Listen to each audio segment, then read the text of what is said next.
Good morning, sir. Namaste. Namaste, sir. Let us have a just look over what actually a chartered tax practitioner is. Okay. So I want you all to use your chat box, mention all your membership ID if allotted. Okay. Otherwise, clearly mention all your names so that the recordance of the attendance be proper. Okay. Some have mentioned only ABS. Some have mentioned as BALA. All these may not user, okay, training, okay. You may all miss the attendance if it is not proper. Shri Shivan user, kindly rename or put your ID. Okay. Okay. So what is a chartered tax practitioner? Just use your chat box and you tell us how many of you are into tax practitioner line directly. Come on. How many of you are directly involved in tax practice, filing of return, okay, pleading and representing before the authorities? Are you into direct practice, tax practice? Yes, I am directly involved. Okay. If anybody is not into practice or any fresher here, just completed only their BCom degree or anything, they joined here. Is there any such persons here now? Okay. How many of you are GST practitioners? How many of you are income tax practitioners? Practicing in the field for 25 years. Okay, Raghu Raman, Pondicherry. Okay. Okay. How many of you are income tax practitioners also?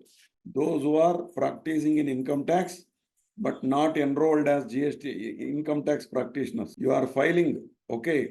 By virtue of the permission given by the dealer, you can do anything. There is no restriction. How many of you are properly enrolled and practicing? Enrolled and practicing, not enrolled. Mr. Jana, Jana, you kindly your full name. Are you joined the course? Mr. Jana, if there is no database, there will be no attendance. Not enrolled.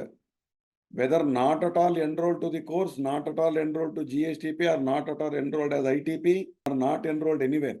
Anybody who is not joined to the course, okay, there is no meaning enrolled in ITP, not enrolled in ITP. Okay. Okay, we will all guide you how to enroll yourself for GSTP, for ITP, and both. Okay. Okay.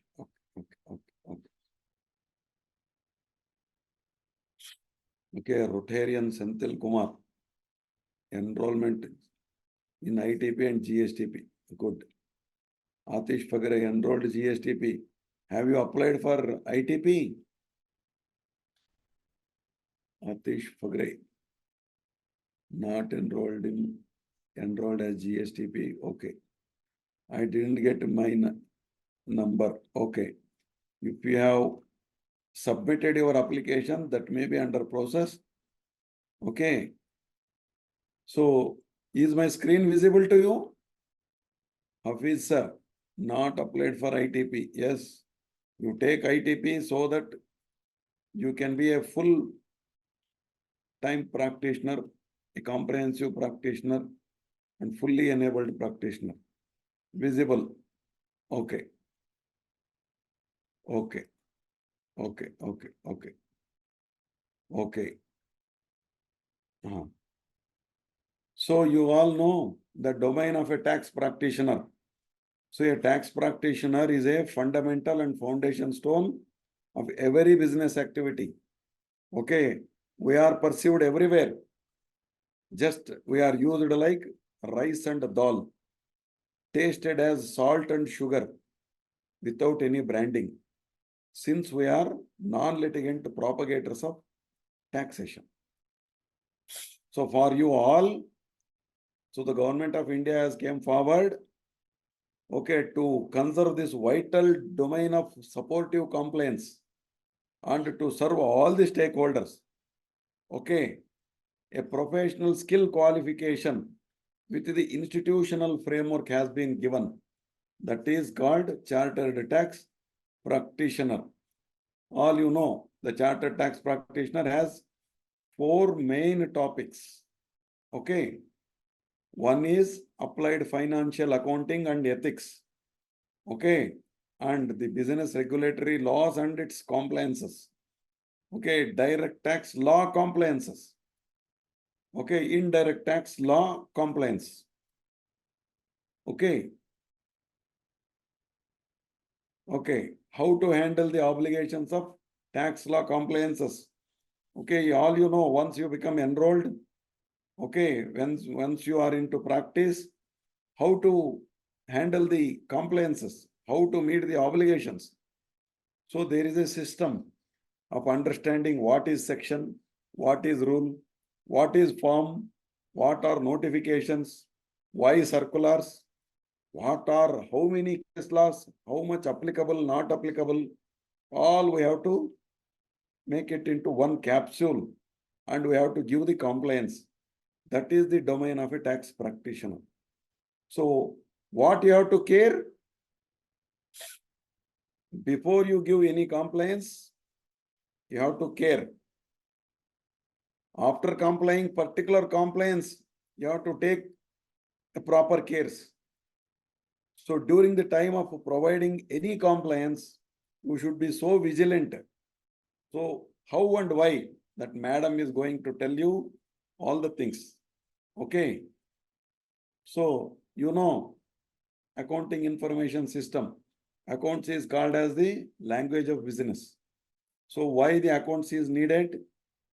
Okay, it is an evidence. Okay, nowadays it is automated. Okay, that you must know information technology. Without information technology, nothing can be achieved. Okay, nothing can be handled and nothing can be happened. So all you must know as a chartered tax practitioner is information technology. Information technology means handling the computers, storing the data, so complying with the online system only, knowing the world through computer. Okay.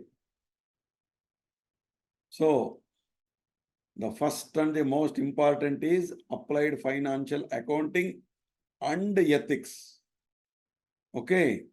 So generally accepted accounting principles. Okay. Then the second will be business regulatory laws and the compliances. You must know who is a proprietor, who is an HUF, who is an LLP, who is a company, who is a partnership. Okay. What is a trust? What is a society?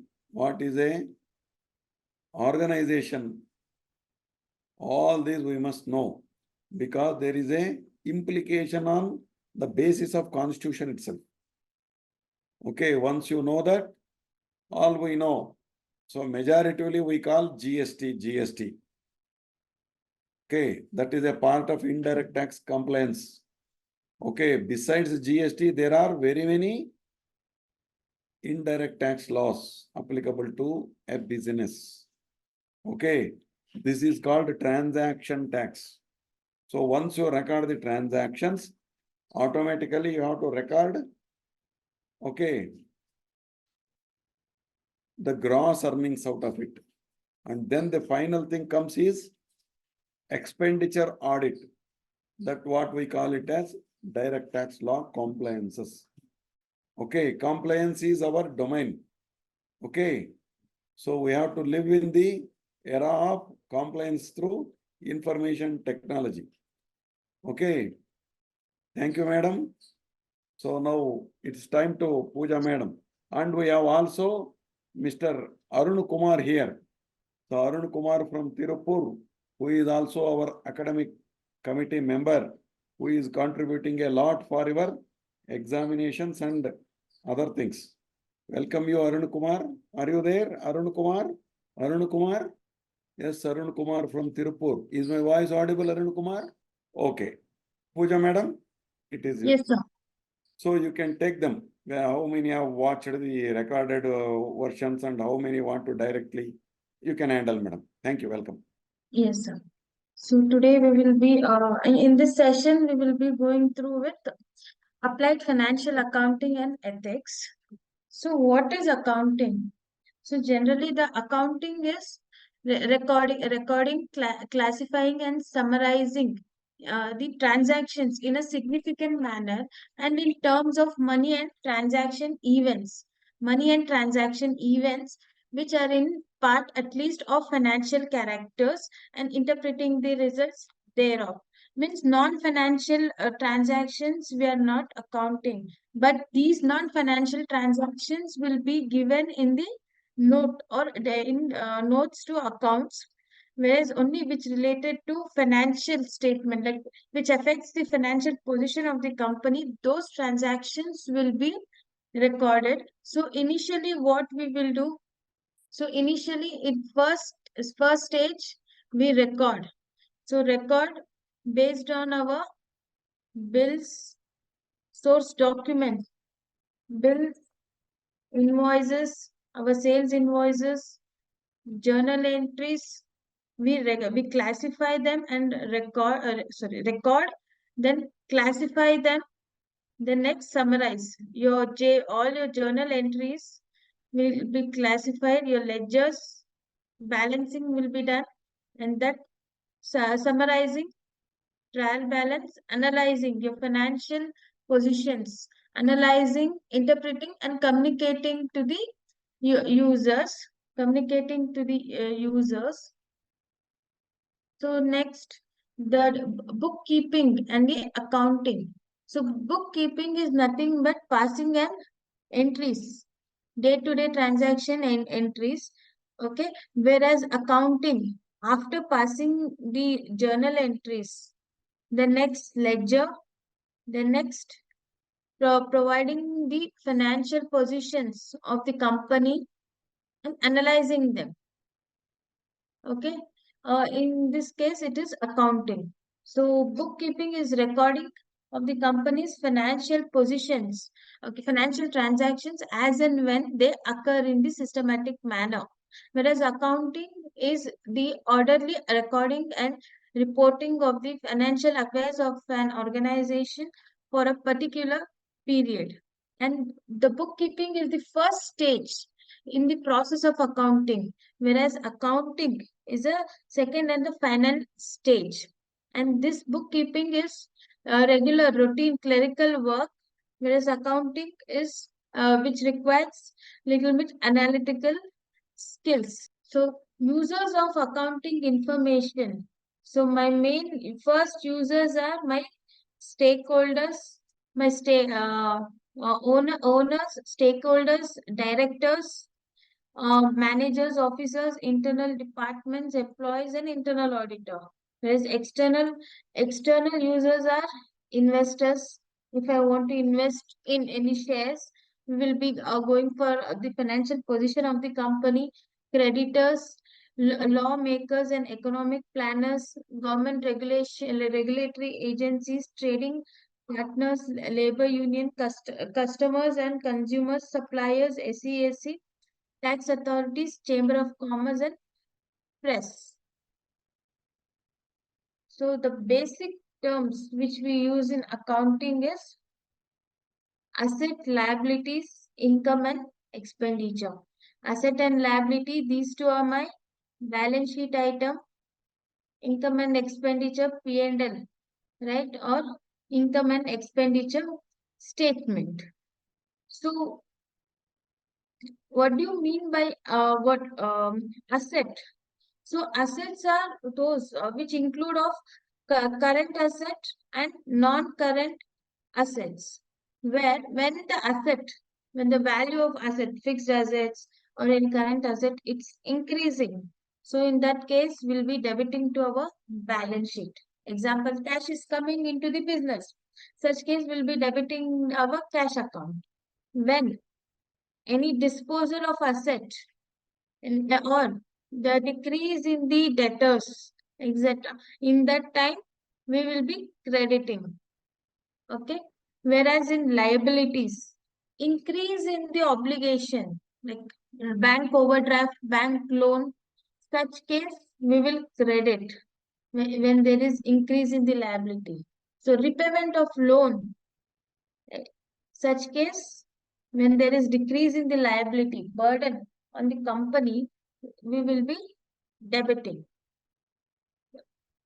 In case of income, for P&L income, when it is increase income, we will be debiting, or example bad debts, sorry, we'll be crediting, and if any loss or discounts given, we will be debiting. Whereas expenditure, increase in expenditure, we will be debiting, decrease will be crediting. Clear? The next, any transaction, if you classify at initial stage while recording. So, example, bank loan. When you're making a bank loan, your liability is getting created. So it will affect my both the accounts. One is my balance sheet account and one my P&L account. First, initially cash is coming in. So your asset side, it is increasing. So we will debit. And bank loan, the liability is getting increased. So we'll be crediting. Whereas when time to time interest payment, so the interest part is an expense to the business that will be debited to my P&L. And deferred revenue expenditure. So deferred revenue expenditure means, so any expenses incurred from more than 1 year. In such case, deferred revenue expenditure as like expenditure asset, a non-current, no, current asset will be created, where a part of the expenses will be debited to the P&L, balance will be carried forward in the balance sheet. And classification of items. So first item, whether the receipts and payments, the next profit and loss statement, the next balance sheet item. Then all receipts are not income. Accordingly, all payments are not expenditure.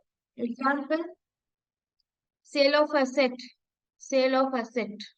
I've sold my asset. Whatever the monetary compensation which I have received, it cannot be declared as on against my say, revenue receipt. Okay. And similarly, any expenditure made towards say any repair and maintenance or regular working day-to-day running of the business, that cannot be classified as my purchase expense. It will be as my expenses. Okay. Then receipts and payments account is an extract of cash and cash equivalent. So this is what the approach which we do. If expenses are increasing, so as if it's a first what item we will classify, whether it's a balance sheet item or P&L item. When it comes to my P&L item, if my expenses are increasing, I will debit. If my expenses are decreasing, I will credit. Okay. Next, similarly, if my income is increasing, P&L revenue, I will be crediting. If income is decreasing, I will debit. Like bad debts, discounts given, and balance sheet item. If any transaction is classified as balance sheet item, my liability is increasing, I will credit. If my liability is decreasing, I will debit. Similarly, for assets increasing, I will debit. Asset decreasing, I will credit. So source of documents. So while recording the transaction, the source of documents are my vouchers, cash, sorry,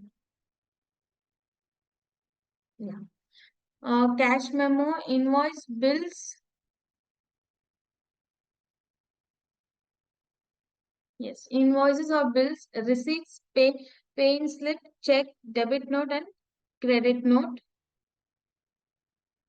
So recording of transaction. Initially, we will pass journal entries, which where in any books of account today in systems, you will create each ledgers, like right each account ledgers, and that in the entries will be passed to the particular ledgers, and it gets automatically tallied, or if any differences, that differences will be showing in my opening balance difference or suspense account differences in my balance sheet.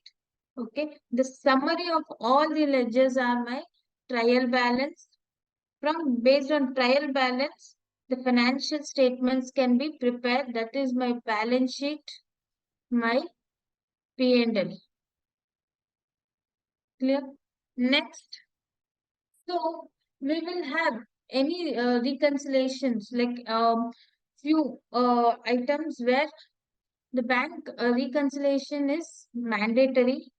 Okay, where we won't get a timely bank statements or any what payments, online payments have done, but the entry has not been passed in our books of accounts, or check is given. PDC checks are given to the what vendors, but those transactions has been entered, but still the checks has not been deposited by the vendor.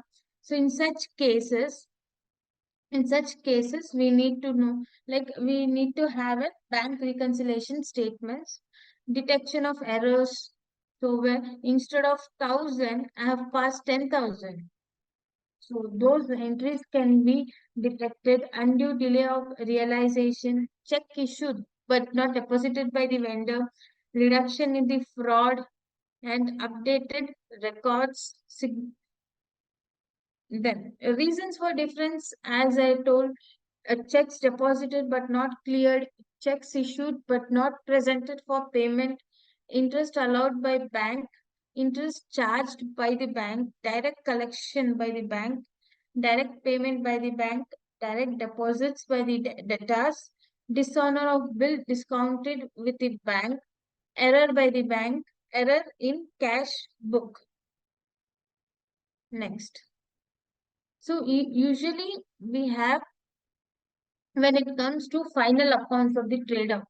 So initial accounting, the bookkeeping will be done. The final accounts will be comprises of, if a manufacturer trader, manufacturing account. So your opening balance, then whatever the raw materials and processing, the next, the transfer to the trading account, the entries will be passed.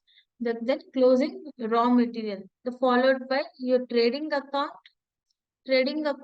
stock data will be there, and what is the purchase and sales details will be given in this. From this gross profit, carry forward my P&L, profit and loss account, where indirect expenses and incomes will be declared. Okay, and will arrive at net profit. The final balance sheet, the financial position of the company will be presented. If it is a non-manufacturing firm, only they are dealing with the stock. In such case, only trading account, profit and loss account, and balance sheet. So if non-profit organizations, so non-profit organizations such as charitable trust, societies, where we show receipt and payment account. It is nothing but your cash cash book. Cash book means cash and bank statement, extract, income and expenditure account. Okay, similar to P&L. Okay, income and expenditure account and balance sheet. Then if it's a partnership firm, so partnership firm, whether if you're a manufacturing company, similar to ledger, like two statements will be given, your like manufacturing and trading. If you're not manufacturing, a direct profit and loss account will be given. Okay, profit and loss statement. So whatever the net profit is arrived, from that partners, like appropriation of profit between partners. The next final is balance sheet will be presented, and while working while accounting, we need to follow certain set of accounting standards, okay, such as AS1 disclosure. So disclosure means like what type of, like whether it's a going concern, and you need what type of method of accounting is followed. These disclosures to be given in AS1, and if even the similar disclosures are to be given if it's if the business is in tax audit cases. Example, as per ICDS also, the disclosure of accounting policies are mandatory to be given, and fundamental accounting assumptions are considered, like it is a going concern and consistency and accrual system is followed. Valuation of valuation of inventories, where the stock is valued, where the stock or raw material is valued, whether in what at a cost or net realizable value. And next, even the relating disclosures to be given. If any accounting policy is adopted while following inventory measurement, whether it's a FIFO method, first in, first out, or last in, first out methods, or weighted average method, which method of accounting is followed. This disclosures to be given as per AS2 also. The next accounting AS3 cash flow statement. The cash flow, where that where it is divided between three levels of activities, that is operating activity. Operating means literally your, it is your trading activity, or your indirect expenses. Okay, nothing but trading and P&L account. Those activities will be given in operating activities. Next, investing activities. So any investments made towards fixed assets. So or any acquisitions have taken place. Such transactions will be given in my investing activities. Then financing. Financing means issue of shares or other similar securities, the cash received from issuing the loans, debentures, bonds, okay, or cash repaid on borrowings. Such financing activities, these three activities to be disclosed when preparing the cash flow statement. Next, you have yeah, contingency and events occurring after balance sheet date. So any like any events like extraordinary items, or example, if a fire had occurred, okay, the stock had been destroyed. Okay, such events can be given an effect either in disclosure. Okay, but still, but for any insurance claims are not cleared. Okay, in such case, the disclosure can be given. Okay, and traded period items, like where we are not accounted such, so exam any specific asset. Such case, the items can be accounted in present value date, and those disclosures should be given. Any change in accounting estimates policies, like initially we were following LIFO method, last in first out method, for stock what sale of goods. The next have changed the policy to first in first out method. Such disclosures also to be given. The net profit, or as per the next AS5, net profit or loss for the prior period items done. Construction contract, where construction contract is of two types. One is fixed price contract and cost plus contract. So fixed price means the initially only the contract price is fixed. Okay, in that case the amount will be realized in each and every stages based on the percentage of completion. Okay, whereas cost plus contract means if the particular there was a completion of certain part of the area, such case on that cost plus certain profit percentage will be given. So two types of accounting. Then revenue recognition. So revenue as and when sale of goods or say or rendering of services, at what point the revenue will be recognized will be discussed in AS 9.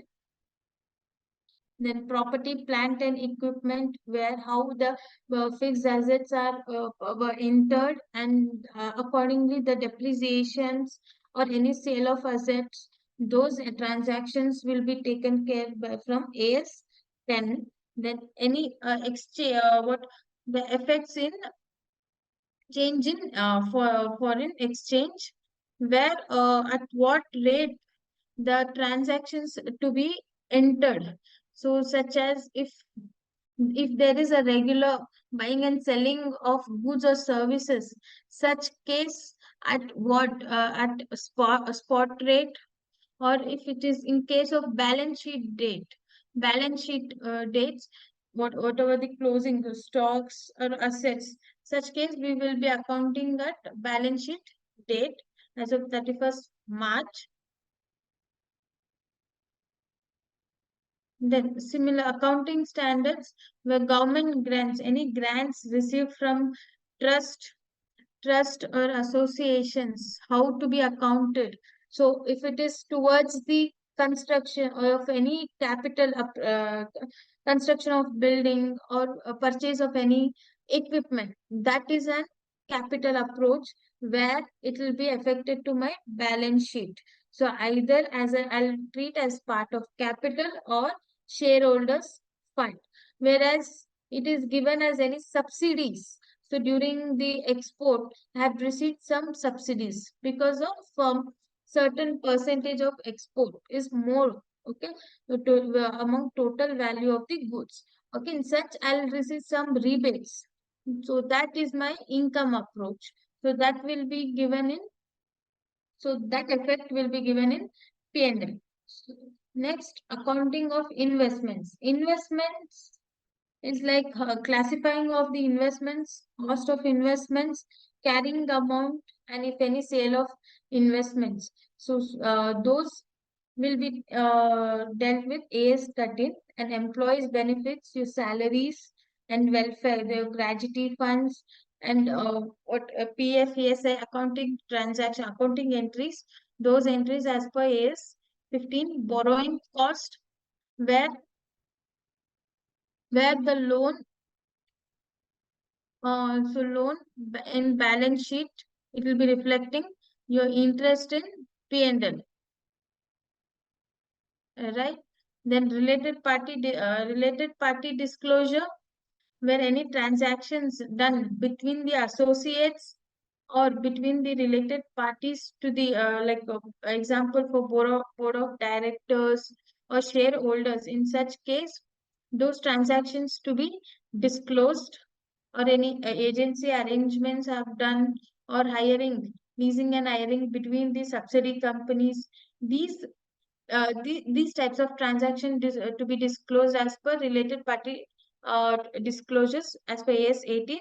If, earning per share for private limited companies, public limited companies, where on the net profit after the tax paid, those uh, what amount divided by the number of shares. And accounting for taxes, where there will be a difference in time, such as if in companies financials will be prepared as per Companies Act. So depreciation will be based on useful life as per Companies Act. But as per income tax, it is based on the percentage. Say of furniture is of 10%. Here you'll be giving a 25. Example, furniture fixtures. Such case, there is a difference of 15%. Okay. So at initial stage, Yeah, as per income tax, I am claiming the depreciation at lesser. So whatever the 15% which claimed as per Companies Act will be reversed while calculating. Then the difference on taxes, okay, that will be carried forward. Okay, carried forward in our balance sheet, and that is my deferred tax asset. So, or the reverse, if here as per income tax I'm claiming at 25, and here as per Companies Act if it is 15, then my liability to pay in the future is more. That is my deferred tax liabilities. Then your provisions, contingent liabilities, and assets. Assets will be disclosure. Will not be accounted. The contingent liabilities, if it is certain, okay, in that case, can be accounted. So yeah, the financial statements of the companies, okay, which includes all sum of money received and expended by the company, and matters in relation to which the receipts and expenditure takes place. So the next, all sales and purchases of goods and services by the company, the assets and liabilities of the company, and the items of the cost as may be prescribed under section 148 in case of the company which belongs to any class of companies specified under the section. So this is nothing but my trading account. Okay. Then next is my P&L. Sorry, this is trading account, cash flow, and my balance sheet. Okay, and notes to that account to be given. Clear? So balance sheet, profit and loss statement, cash flow statement, a statement of changes in equity if applicable, and any explanatory notes annexed to the or forming part of any documents referred above. So we do all accounting, then following all the principles, and next is comes with our professional ethics. So whatever we do, so any work or any transactions we follow, it should be legal etiquette. Okay, so we cannot fall like what you say under any pressure, not to be what passing any entries, or do some misuse. Okay, misuse. Where so first strict adherence to the documentation. Okay, unless I have a supporting documents, okay, the entries to not to be passed, where which gives like reliability on the documents, source documents. Integrity. So integrity to be straightforward and honest. Okay, in all professional and business relationships. Integrity, objectivity, not to compromise on professional or business judgment because of bias or conflict of interest for undue influence. Professional competence and due care based on your professional skills. Okay, so provide the ensure like correct uh, process, and the process to be followed, and confidentiality. So whatever the information provided by the professionals to be what to which should be what which should be relied, professional behavior not leading any ways to misconduct, to comply with relevant laws and regulations, and avoid any conduct that the professional accountant knows or should know might discredit the profession. Clear? So this is all about the accounting. So in finance, so in applied financial accounting, majorly we will be what learning about first from the base. So initially, to pass my JV journal entry, if my journal entry is correct, I will be passing. My ledgers will balance automatically. My ledgers are balanced, My summary, that is my trial balance, will tally. Then if my trial balance matches, my financial position, balance sheet and P&L can be prepared.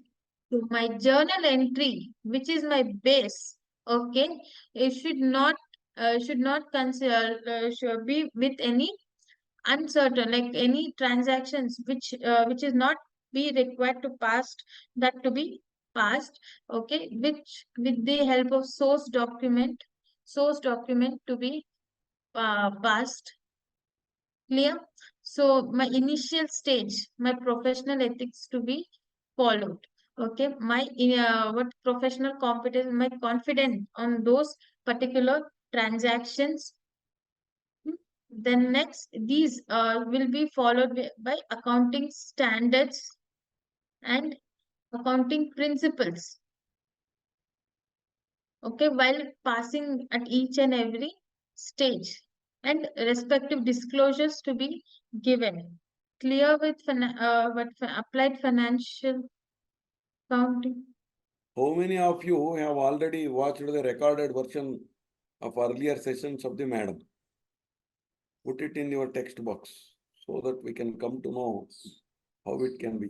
How many of you watched the recorded sessions? Have you gone through the recorded session? What actually we are given to you? Watched, watched, partly. Okay, okay, okay. Okay, madam ji. So I think did not get the recorded material. Sir, please check your email ID. It has been sent to your registered email ID. If you have given your email ID properly, it has been sent to that ID only. Partly, no problem. You watch it completely. Okay, madam ji, you can. Mhm. Okay. Workbook PDF available.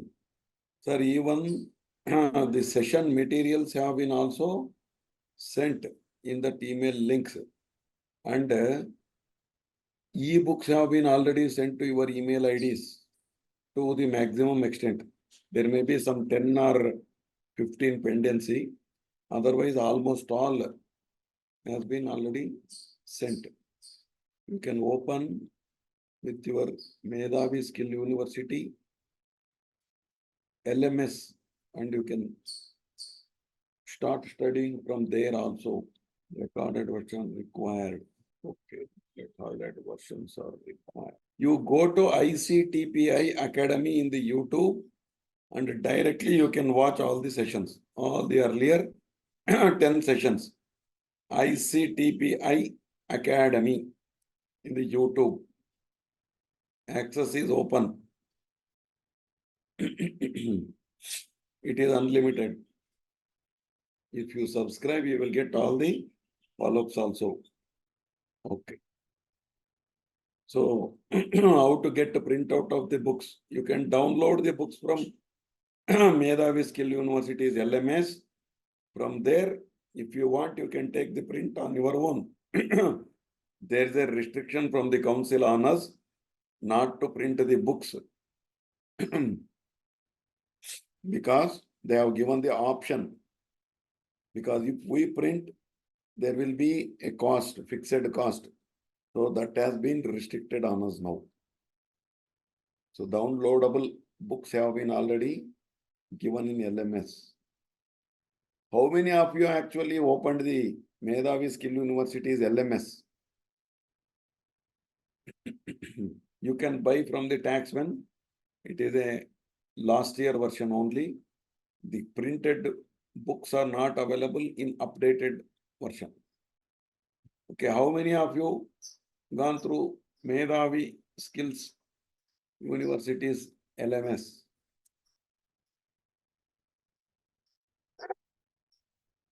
Okay, partly done, no problem. Whether you have got the access to your LMS.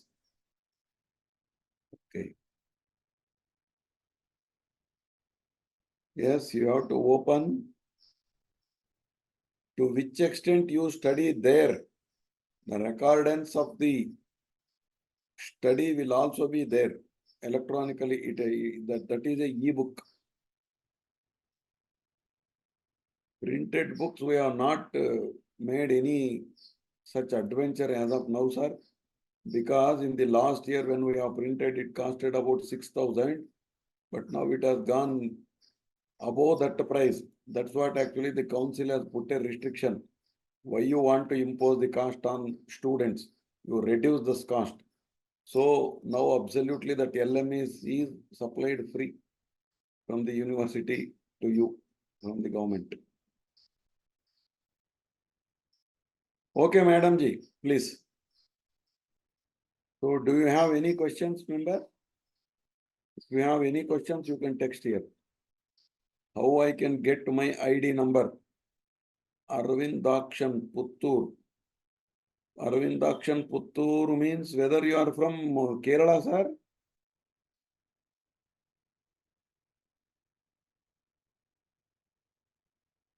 Those applications which have received properly has been already allotted with your ID. You can go to,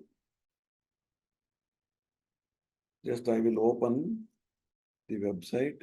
You can go to the website. Is my screen visible? Now? Whether the screen is visible now? Yes. Okay. You go to the members, register of members. Just type your name or your place. Okay, you will get it. Aravindakshan. Aravindakshan, 101,262. If you are from Kerala, Vadakara, that is there, sir. Kilakkail, Aravindakshan. Okay. So in this manner, you can verify. Palani Swami. Yes, Palani Swami from Tirupur. It is there, no? Yes, Palani Swami from Tirupur. 101176. It is there. Palani Swami Tirupur. You can. Sekar Babu. Sekar Babu. Sekar Babu Tiruvallura. If you are Sekar Babu Tiruvallur, your number is 100602. You can check in this manner itself. Lakshmi, Villupuram, Ramesh, KR, Chennai. Okay, Ramesh. Let us see Lakshmi. Lakshmi from Chennai.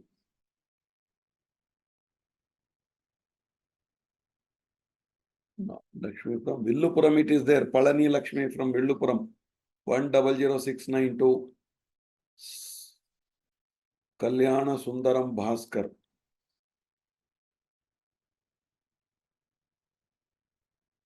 Bhaskaran. Kalyana Sundaram, it is there, sir. Chennai. Are you from Chennai or from Tirupur, sir? Are you? I think you are joined last year. It is 100648. Your university entry. Okay. Ajit Shankar affiliate member. Yes, in this manner you can check your provisional IDs. This is going to be your admission for exams also. Uma Saroja. Devindaram Girod. Okay, Paul Raj Salem. It is already there, no? You can repeat again how to search. Sir, you go to ictpi.in.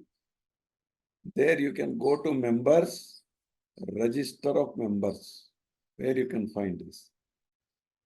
Vellingiri, Ganesh, yes.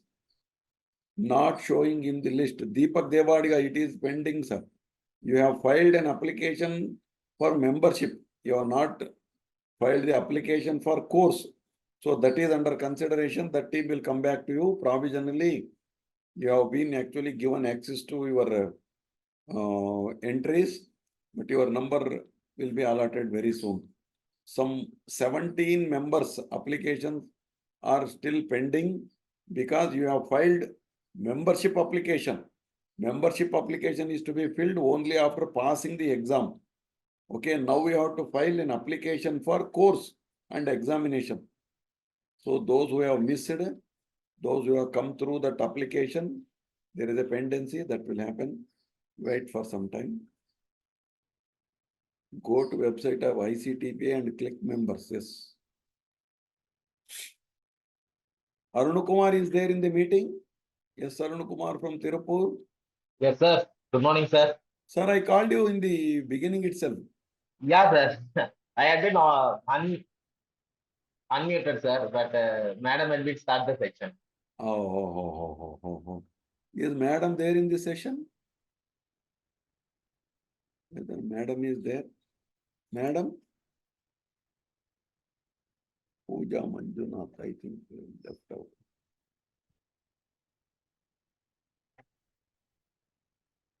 Okay, so we can, okay, this we can continue, not an issue.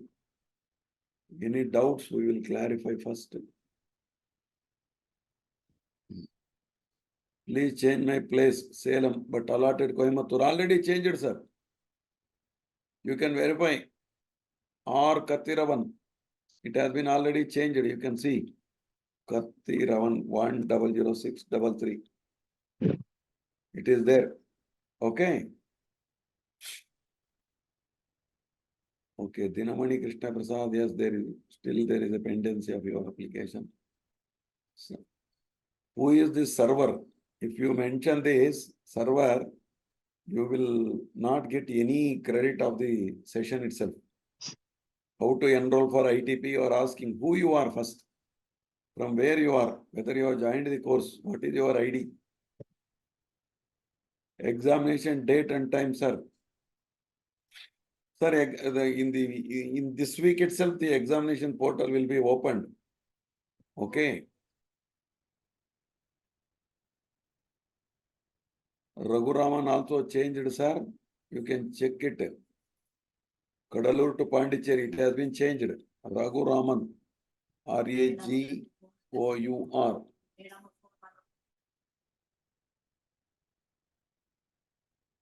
Just a minute, I have called him. So I will show you how to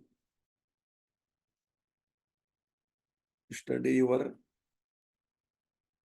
LMS from university. LMS is not opened in my email ID. Saravanan 076. Don't worry, sir. I will try on your behalf. Okay.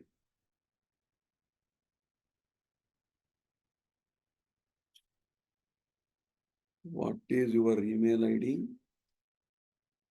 Saravanan ji, it is opening. You can check it.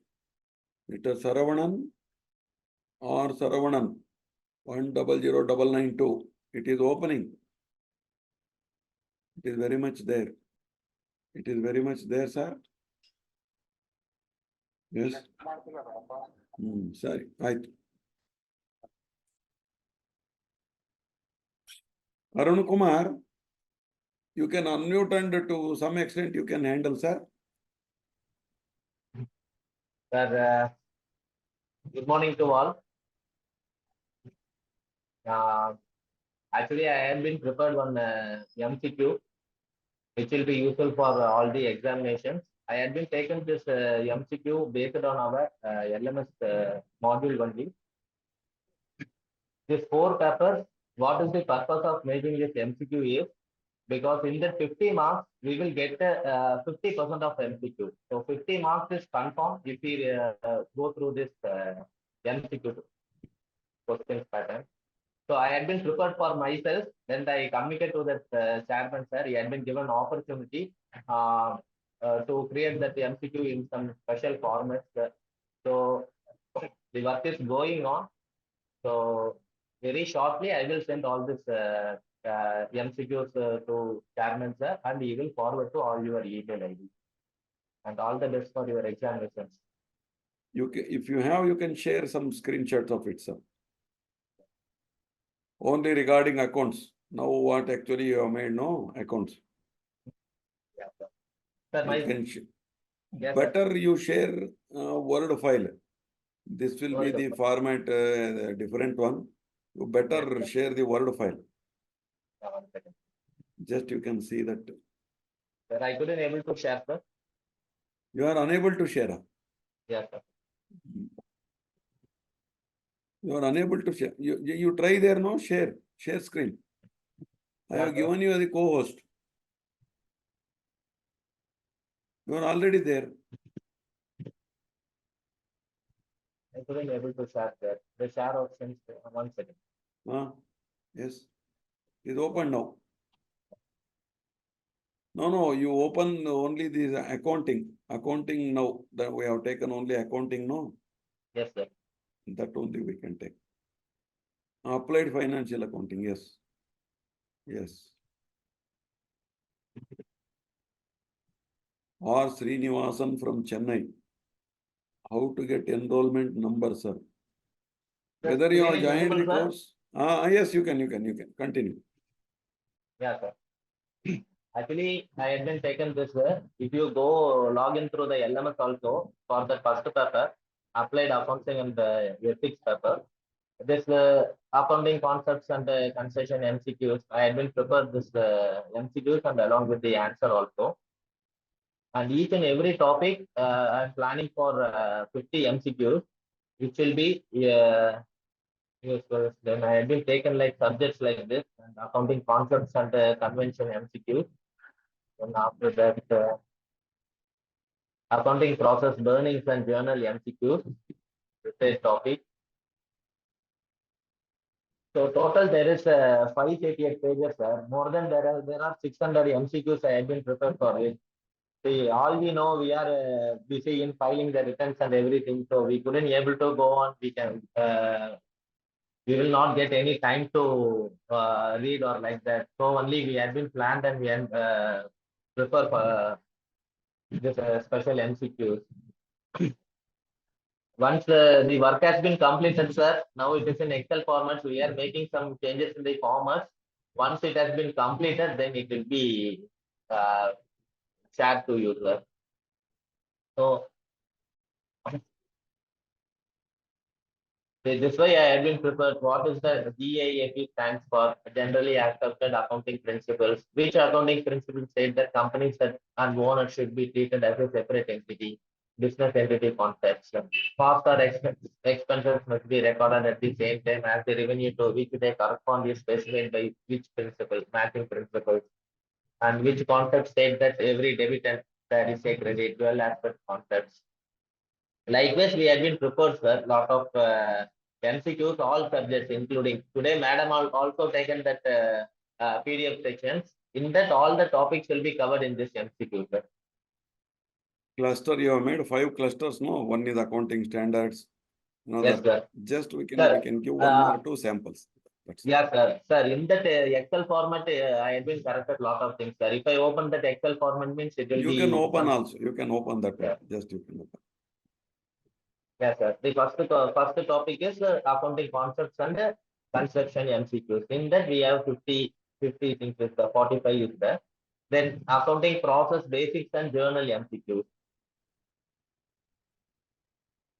Are you opening it? Yes, sir. It is visible, sir. Not visible. Now, sir. No. Now it is okay. Okay, sir. The first topic is comes in accounting concepts and construction MCQs. Just you can put 1 or 2 questions there.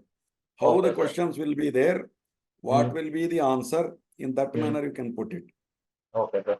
So the first question in accounting concept and construction MCQs, GAAP stands for the option A, generally accepted accounting provisions, generally accepted accounting policies, generally accepted accounting principles, and none of these.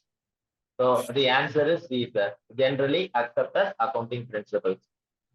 Then question number 2, which accounting principles state that companies and owner should be. One is monetary unit assumption, business entity concept, periodicity assumptions, and going concern concept. Its the answer is these business entity concepts. Next you can take. Next. Okay. Just one or two. Just you put the question. Okay, Yes, sir. journal is called. See, you can see here MCQ 5. Journal is also called as what?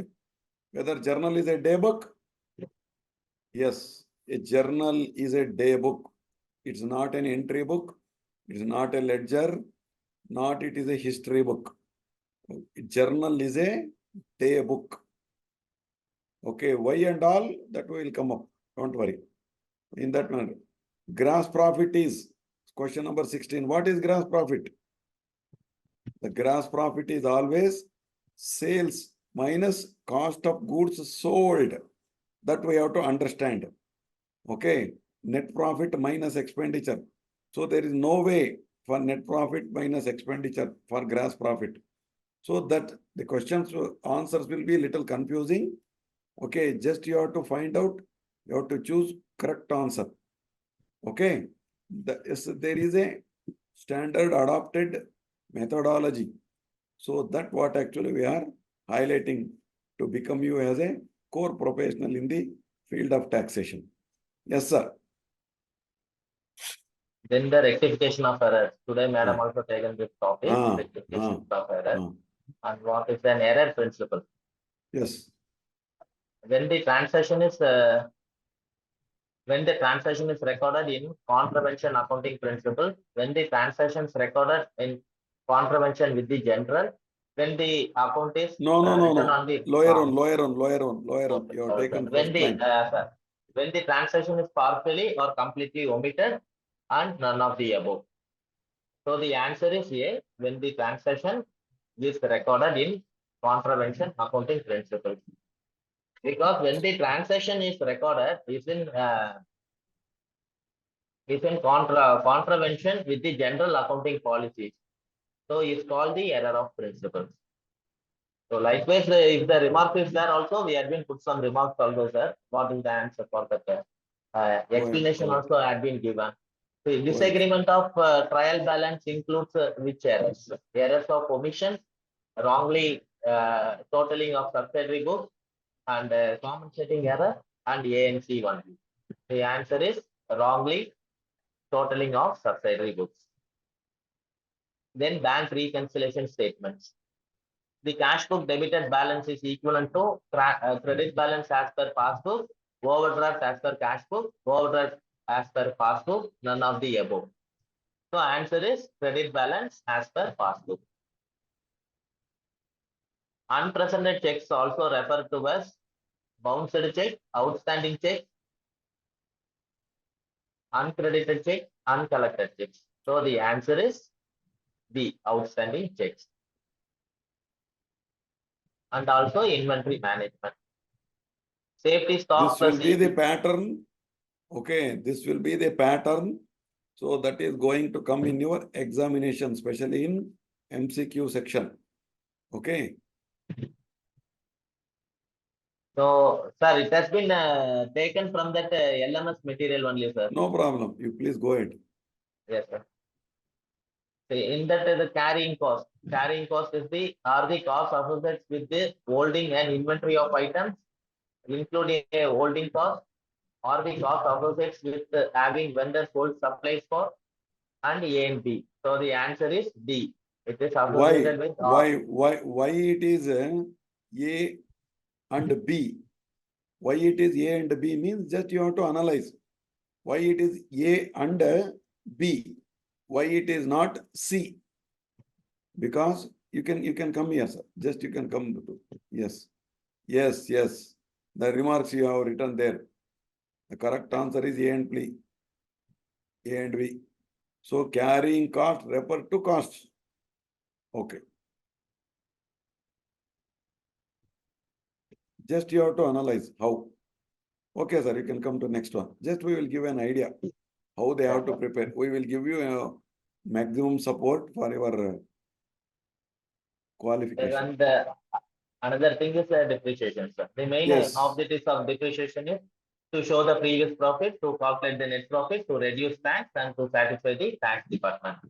So answer is B, to calculate the net profit. Net profit, because it is a wear and tear, automatically the unseen part of expenditure is to be reduced out of your, okay, income.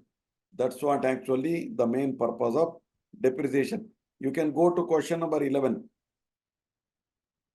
Define depreciation. Define depreciation. You take only answers. Okay, sir. Okay. An increase in the value of an asset over No, time. no. You take only the answer.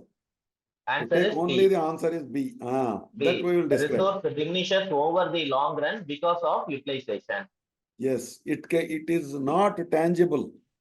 It is not tangible. You are not paying. So what is happening, you don't know. That's what actually the diminishing resource. That's what actually is calculated as depreciation. Okay, sir. So what is scrap? You can take that value. Some, yeah, especially in this one. Yeah, what is scrap? The scrap Yes. is the worth of a physical assets and the components when the asset itself. So in this manner, we have to understand. Once we understand what is the concept, all other our imaginations, okay, and thinkings will get a shape. Okay. You can take this question also, sir. One more question here. Here, downward, just downwards. 35. Yes, sir. Depreciation charges are. What it is? Depreciation non- is always a non-cash expenditure. That repeatedly we are telling you, it is not to pay. Okay, it is incurred and some portion is been wear and tear is there. That we are unable to understand. So it is a non-cash expenditure. Generally, why depreciation plays a crucial role is whenever you go to cash flow statement, whenever they ask, prepare a cash flow, immediately the net profit plus depreciation will be your cash flow. So that's what actually we must understand. Okay, sir. Next. In accounting for special transactions. Mm. So here some also we had been mentioned. You For take 3, example, question number 3. question number 3. A Yes, performer we know invoice is invoice. sent. We know generally we know what is invoice. But we must know a pro forma invoice, why it has been sent. Who is sending it? Who is sending the pro forma invoice? Consignor to a consignee. Okay. Okay. The consignment stock is valued at cost How or it is net valued? Consignment stock. Cost or net realizable value, whichever is less. Cost. Cost means original cost or net realizable value. Because whenever that consignment stock is valued, consignment is something consignment. How it is to be valued? Either it is to be taken at cost or whenever it comes in, it may be sold at realizable value, maybe higher or lesser. So whichever is less you have to record because you have to quantify the net result that either there may be a profit or loss that is to be determined. A stock should always be valued, okay, leaving the part of the profit or loss. That's what actually the stock is valued generally in this manner. Okay. And consignment stock account is a, it's a B, real account. Yes, it is a real account. It is as good as a cash. Yes, sir. Okay. Then financial statements.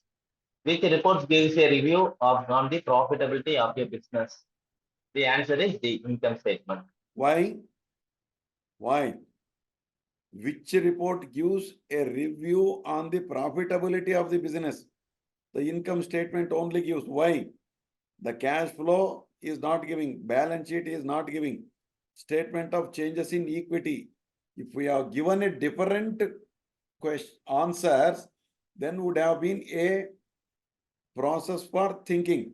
But straight away the applicable answer is income statement. Out of income only, you can review the profitability, because all these three questions are answers in ABC is irrelevant. All the times the answer may not be correct, but the relevancy should be seen. That's what actually the main ideology of any professional qualification will always be. It's not academics. It is more than academics. It is a professional adoption. You are directly a qualified, okay, doctors in taxation. So how a doctor will operate a patient, in that manner you should be specialized. Okay, there is no need of telling what is needle, what is pen, what is this thread, how, and all other things.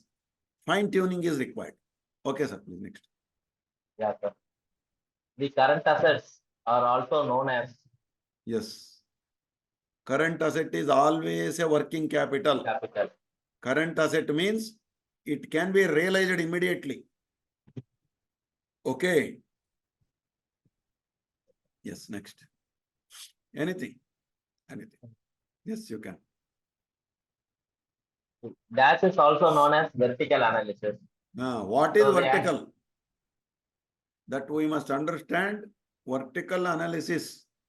Vertical means a set of activity, an activity.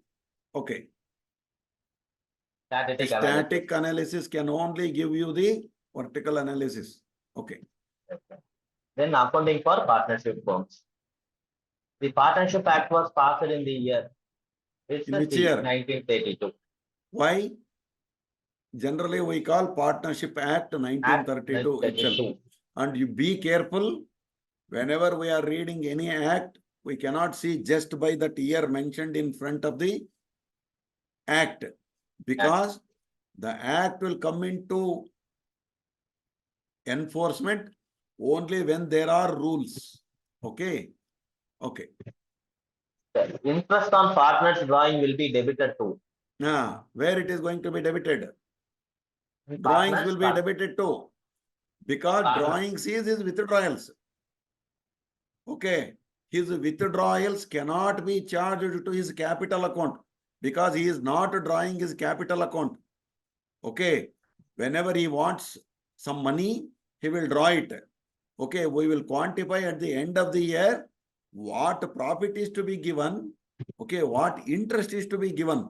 Of course, while calculating the interest, the current account will also be taken into account. Okay. But to give his profits, the current account will be totally taken as a current account only, because the capital account says his investment. Okay. The relationship of a partner to its firm is of. Answer is A, principal and agent.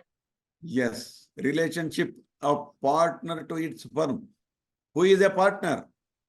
He cannot call himself as a manager. He cannot call himself as a debtor or creditor.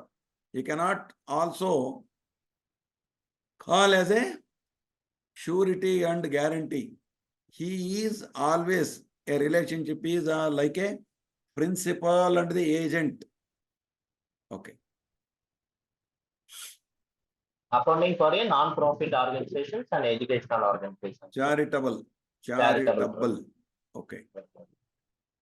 Which of the terms given below will be regarded as the book of original? The answer is C, the general ledger. Take question number 9, sir. What is the journal alternatively What is called? the journal alternatively called? Okay. So we have seen the first question there. What you have seen there, what the journal entry is called as? A journal is a day book. So there will be some twisted questions and a twisted answer. Okay. That we have to catch in between. Okay, sir. Next. The control of non-trading concern rests in hands of. Yes. The Governing body. Governing body. Yes, the promoters cannot do, the managing agents cannot do, or the directors alone cannot do. There is a body. That what generally we call it as. If you have an association, you will have a president, secretary, and treasurer. So with the governing body members, that will take care. So that's what actually the control of that non-trading concern. Okay.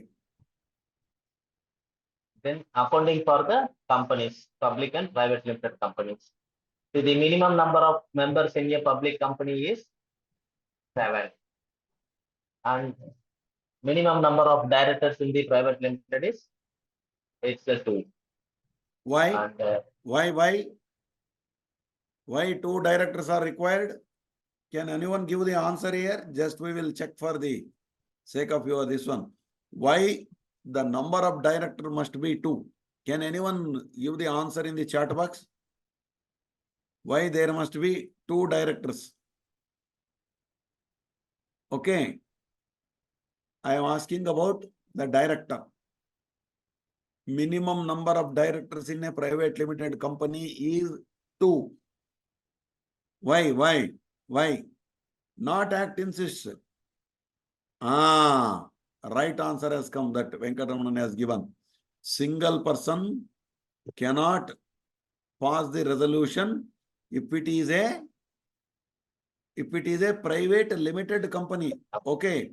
Now there is a single person company. That is quite different.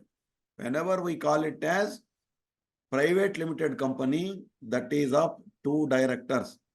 1 person company is clearly mentioned as OPC. Now there is a chance also to open a single person can also operate a company. But that all we must know in the business regulatory laws. Okay, sir. One company is a proprietor, but now proprietor can also become a director, having all the formalities like having the DIN number, SIN number, or resolution and all other thing. He can have company status, but that will be called as OPC. 1 person company is allowed now. That all we must understand. A proprietor can also handle a company. That's what actually the words are very crucial. Private limited company means 2 directors. OPC means 1 firm. Okay. Sir, security premium reserve cannot be used there for working capital. Yes. Because security premium reserve, that is premium is always a premium. Okay. That cannot be utilized for your day-to-day requirements. Okay. Then accounting standards, sir. This we have been seeing, sir. Madam has told AS 11, stand 1, 2, 3, 4. All these things. We are also going to give you why accounting standard, what accounting standard, how accounting standard, where to adopt these accounting standards. Okay. Yes. Sir, so there is a procedure how to handle the tangible assets, how to account the work contract services, how to make a capsule for manufacturing. All these things have been clearly categorized. That is called the specialization. Okay. Income tax comes under which one? Indian Accounting Standard 12. Yes. Okay. Trade payable as per Schedule 3 will include. The answer is bill payables.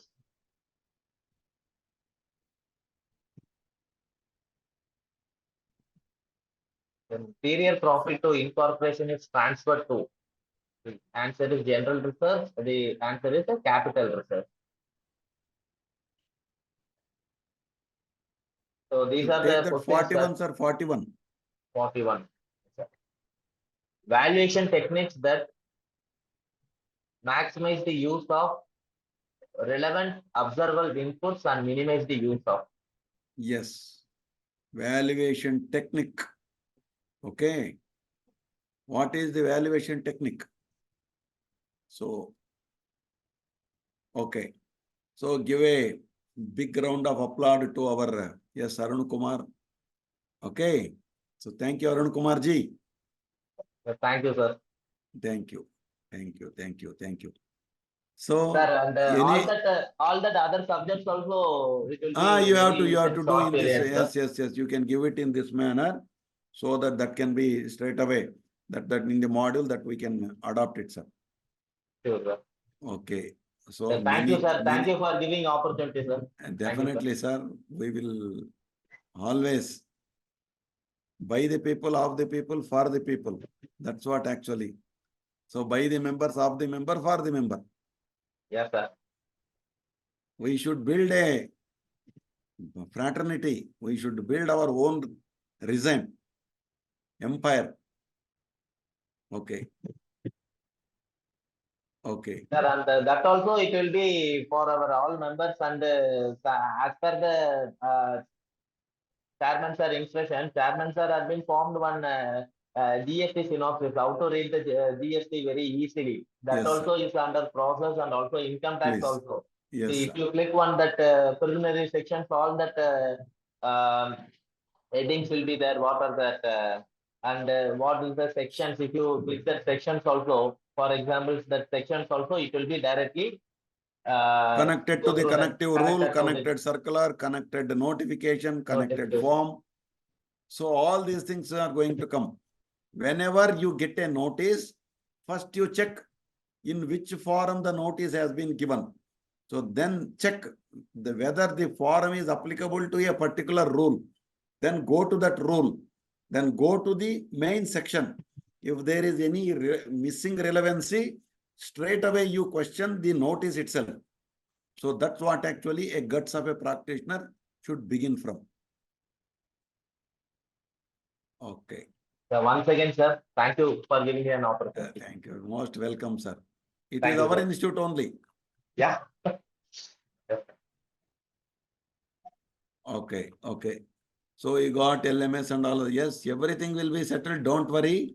If any shortcomings or anything is there, definitely we will all make it through. Okay. Okay. So you go to I can open our YouTube channel also.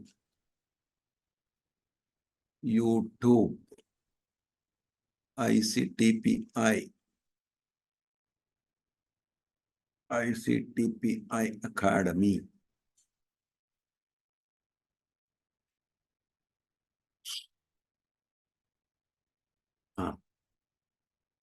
So I will share you the screen. So if you go to the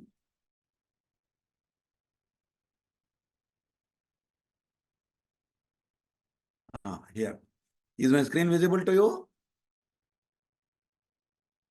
Is my screen visible? Yes, sir. Just you go there and you can just search in the YouTube. You go to the YouTube, you just search there. Okay. Just here, YouTube. Okay. In this manner, you can go to the YouTube. You can enter, search there.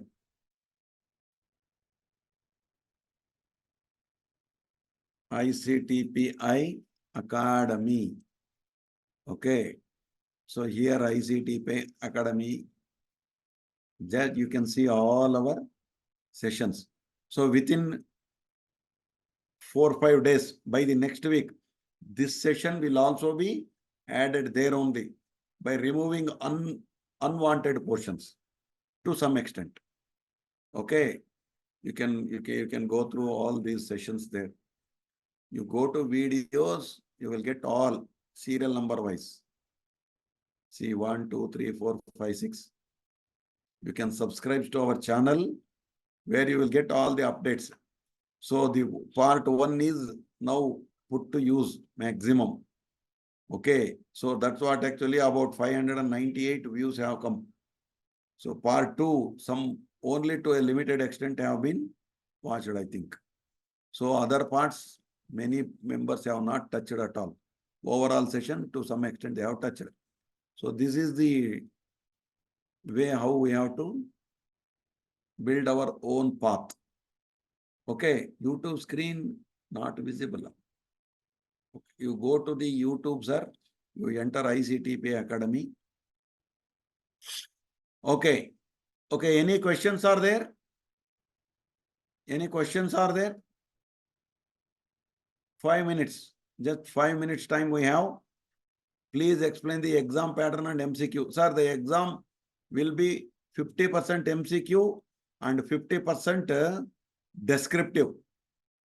Okay, you have to prepare a balance sheet, you have to prepare trading account, or you have to prepare receipt and payment account, or you have to prepare profit and loss, or you may be asked to prepare balance sheet or inflow statement, company statements, all these things. Or you may given some question to give some descriptive answer to some of the notices or some description about any topics. That will be there. 50-50 will be there. Passing marks must be 70% both put together. Okay. Okay. Sir, you can go to our ICTPA website where you can see the Pearson's trial examination has been kept there. You can check from there itself. It is made available.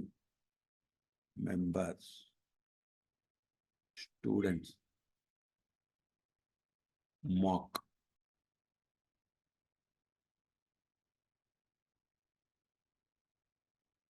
Okay. So you can go to our mock where you can see also. See, if you go to our member section, student section, practice mock. So you will be taken here. So you have 6 trials there. So if you want applied financial accounting and ethics, so you can enter here. Okay. And you can go to just see a check for ₹500 received from Shankar was dishonored and debited to discount account. Due to rectification of this error, the net profit will be, what will happen? So it has been entered in discount. Okay, it's not actually a discount. 500 rupees is not realized from a debtor.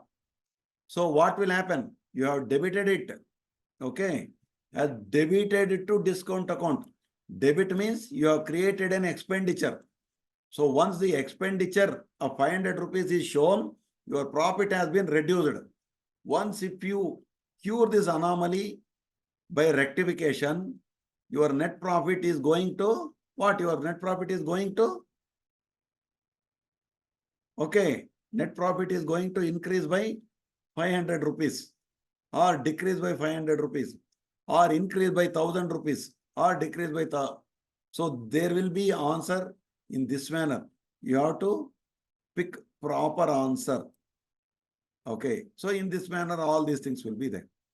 Consider the following information and calculate the amount to be debited to income and expenditure account in respect of salaries. How to debit salaries? Salaries paid during 2020 is 21,95,000. Salaries unpaid as on 31st December 2019 is 31,400. Salaries prepaid is 20,400. Salaries unpaid is 11,800. Salaries prepaid on 31st December 2020 is 18,600. Just it is a twist given for your testing of your aptitude. So you have to record total salary, so prepaid salary, so unpaid salary, so relevant to that year, all these things, then the net is to be debited. So if you calculate, the answer will come. So in that manner, you have to go. The scholarship granted to students out of specific funds provided by the government will be debited to which of the following account? Where you are going to enter, whether you are going to treat it as an income, whether you are treating it as a receipt or capital fund. The right answer is funds granted for scholarship account. When once it is received, it is to be distributed accordingly. So you can all go and you can do all your examples from this end. Okay, sir. Mock tests are very much available there. Descriptive will also be there. Descriptive is also there in the same model. You can check there itself. Description is also given there. Some 2-3 samples have been given in descriptive mode also. Okay.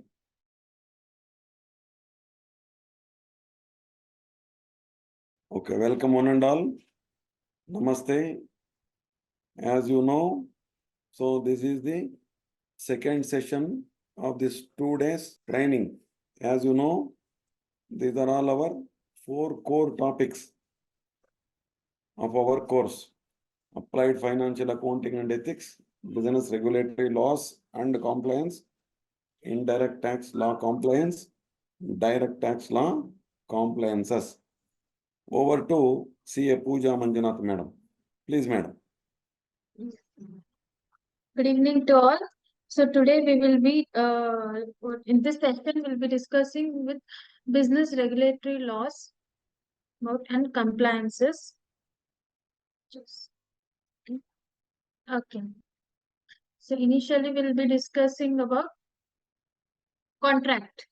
So what makes an essential valid contract? Text. Please put your answers in chat box. What is contract? You can use the chat box and put your answers. What is contract? Mr. Server, you have to mention your ID and full name. Okay, enforceable by law. Yes. So contract, initially there should be an agreement plus it should be enforceable by law. If only agreement is there, can it constitute as contract?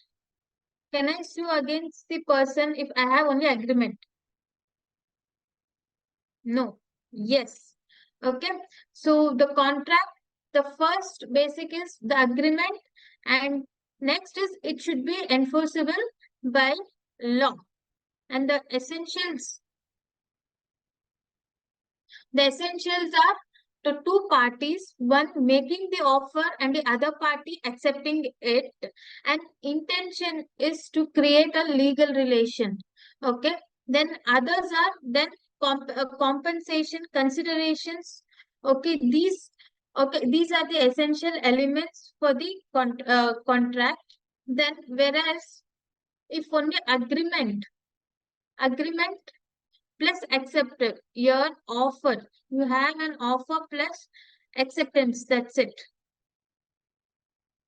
but it is not enforced by law. Whereas in contract, agreement plus legal enforceability. Scope is agreement is wider term, includes legal and social agreements, any arrangements such as in future.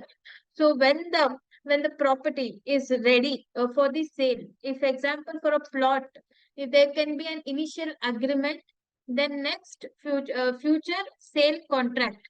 Okay, whereas contract is a normal narrow sense where one first agreement and unless it is legally enforceable. Okay, and legal obligation in agreement may not create any legal obligation, but contract, once it is entered, always create a legal relationship. Okay. Then types of contract, we have a valid contract which is enforceable by law. If the next void contract can be void from initial stage where does not lead any legal effects. Example is like if Mr. A contracts with Mr. B to to murder the Mr. C. In such case, such contracts are voidable from initial. Okay, void. Then illegal contracts, which is forbidden by law, not enforceable by law. Offer. So, what constitutes offer? Offer. What constitutes offer? Essential elements in offer: monetary term, proposal, See, there can be an open offer also, right? Buy one, get one free. If you buy the one product, the other product you'll have a free. Yes. And the offer must be able to create a legal relation. The offer must be for a certain definite time and not a vague, right? Example, in the case law of Carlyle versus Carbolic smoke ball, where the ad was given by Carbolic smoke ball company that if you purchase a certain medicine, okay, you will not be attacked by influence, cold, etc. The condition is that you need to follow a certain steps, which is given on the description of that particular medicine, and they had already declared that they have deposited certain sum in the bank. Okay, for if anyone gets in what attacked even by the influenza or cold, such case Carlyle, who had followed all these steps, but even though he was followed all these steps, taken the precaution, he was attacked by influenza or cold. In that case, the offer cannot be vague. Okay, there was a communication. Clear, the offer must be made with the view of obtaining assent of the other party. The offer may be specific or general. It was the case law of Carlyle versus Carbolic smoke ball, where the offer was general and given to all. The conditions were you need to follow these steps. Okay. The offer can be express or implied.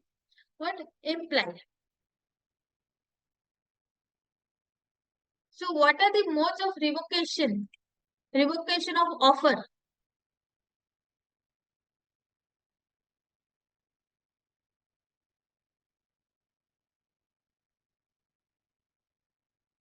Revocation of offer. So the offer can be revoked, lapse of time, lapse of specified time.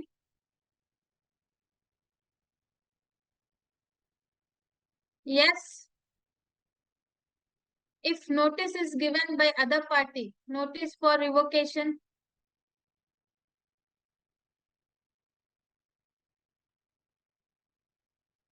If any counterparty, any other party, the opposite party, that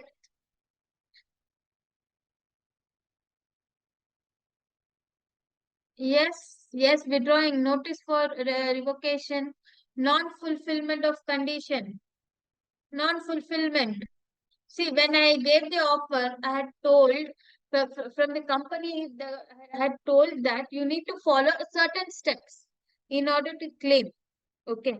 When you have not fulfilled the offer gets automatically revoked.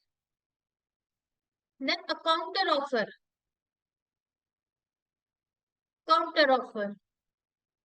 So there was a what? Buy one, get one free.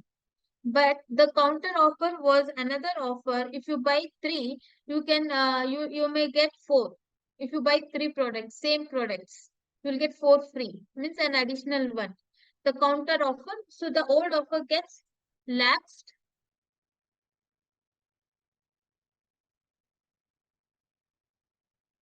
How how the discharge of contracts takes place.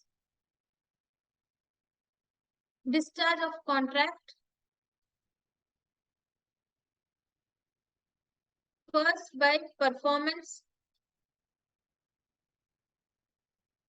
Once the work done or fulfillment of the obligation, the contracts get discharged, right?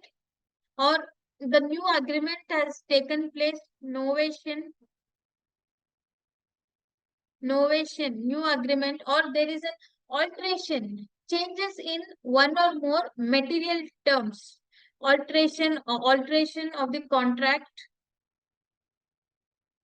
Next, recession, taking back decision means withdrawal of the contract, remission, acceptance at lesser price. So there was a construction of the construction contract was received, but due to small faulty materials used, there can be there can be remission. What? Accepting the compensation at lesser price, so it can be released waiver. Okay. The next, the contract can be discharged by lapse of time, impossibility of performance, or discharge by operation of time, or discharge by breach of contract. Yes. So next, we are going for specific relief act. So when we have entered into the contract, okay, when there is not fulfilled by the other party, there can be relief. Okay, and this relief, this relief is what this relief under specific relief act can be taken. So there, first, when there is a breach of contract, either compensation damage or specific release. Okay, recovery of possession of property. If it is movable property, movable property. Example, any any items, say like vehicles, okay, where the person has taken the possession of that particular property and given an inadequate compensation, or the damages were more. In such cases, he may claim the recovery of the property, okay, under section 7 and 8.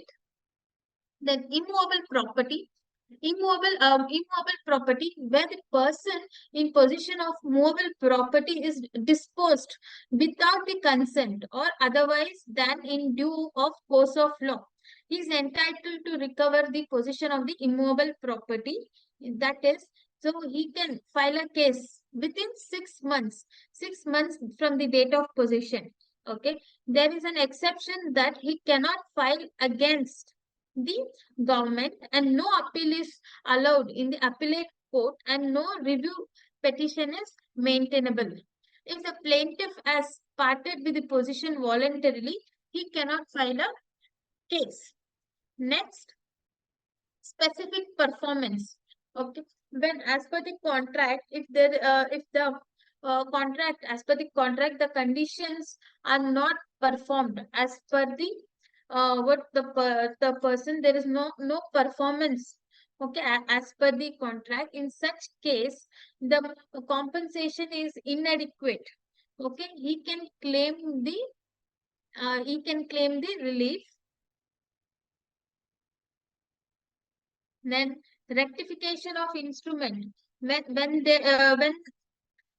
through fraud or a mutual mistake of the parties, a contract does not express their real intention. Okay, either of the party or his representatives in interest may institute a suit to have an instrument rectification. In any suit, pray for rectification of instruments, or court may, in its discretion, direct rectification of instruments. Contract may be first be rectified and specifically enforced. No relief unless specifically claimed. Then recession of contract. Any person in interest in a contract may sue to rescind the contract, and court may grant such recession if the contract is voidable or terminable by plaintiff, or a contract is unlawful for the causes not apparent on its face, and defendant is more to blame than plaintiff. Then cancellation of instrument. When the written instrument is void, is void is void or voidable, and who has a reasonable apprehension that such instruments, if left outstanding, may cause a serious injury, may sue to have its adjudged void or voidable, and court may in its discretion so adjudge it, and order to be delivered upon the cancellation. Then the court have discretionary powers, okay, and can even provide the injunction where whether temporary or perpetual, the preventive reliefs by providing the by providing the court by injunction. Okay, it can be either permanent or temporary. Okay, it is a judicial process. The object of the judicial process is to restrain or to prevent the any unlawful act. Okay, or protect the certain person. Okay,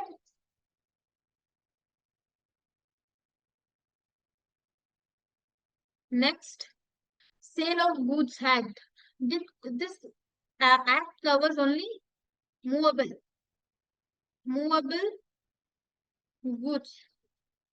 Okay, the sale of goods is one of the specific form recognized and regulated by law in India, and it covers only movable properties and not applicable for immovable properties. And goods goods means every kind of movable properties, but other than actionable claims, or money in circulations, and even the goods includes stock and shares, growing crops, gross grass, and things attached to or forming part of the land which agreed to be served.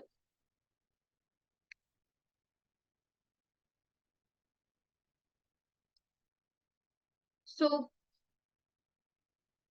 So in my agreement, sale of goods, I'll have initial by two parties, buyer and seller, the transfer of property, immediate transfer, it will be my sale. Yet to be transferred agreement. See, it's an agreement to sell. Okay, there is no contract, right? The next,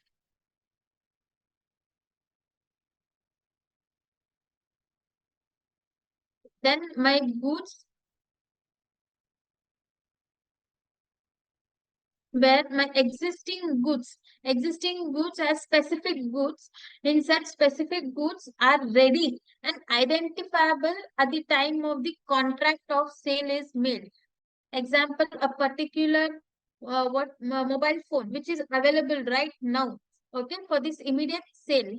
Ascertained goods which are identified in accordance with the agreement after the contract of sale is made. Okay, unascertained goods which are not specifically identified or ascertained at the time of making the sale.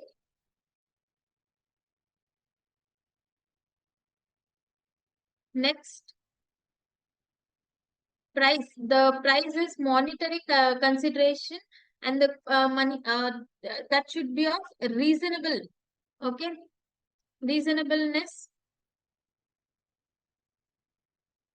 What are the essential elements of a valid contract? Essential elements of a valid contract.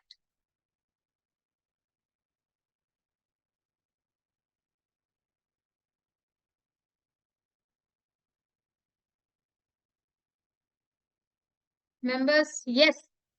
Buyer and seller, offer and acceptance, yes. So whatever we have learned in our contract act is applicable in our sale of goods act also. Offer and agreement, yes. Mutual understanding, terms and conditions, yes.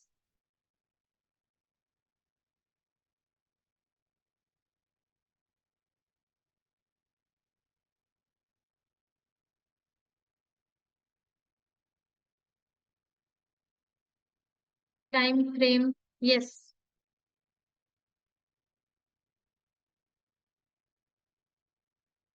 What is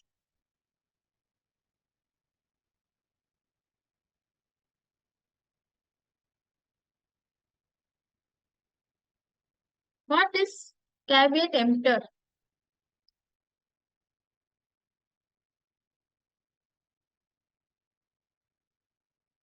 See, what is the safeguard under the section 16 of caveat emptor?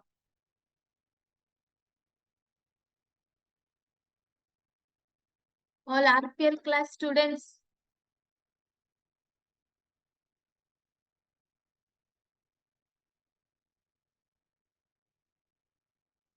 What is the general rule?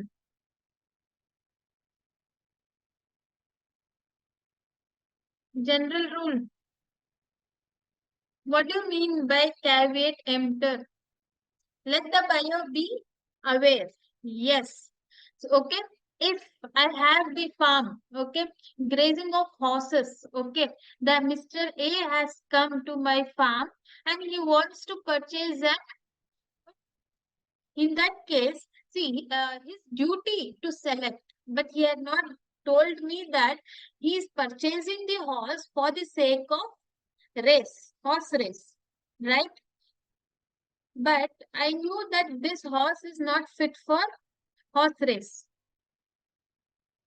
So in this case, buyer is solely responsible because he had not disclosed for what purpose the horse he wanted. He selected the what horse. Let the buyer be aware, aware of the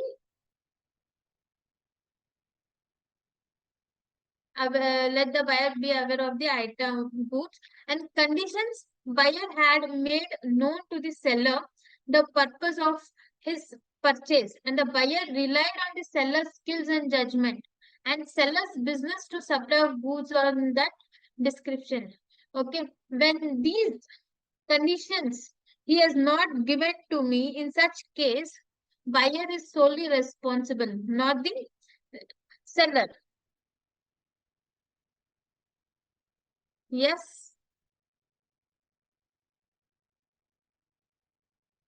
And we have another is auction sale, right? One more is auction sale, which is covered under Sale of Goods Act. Auction sale, where the mode of selling the property is by inviting the bids publicly. The property is sold to the highest bidder, right? So next we are going for types of business.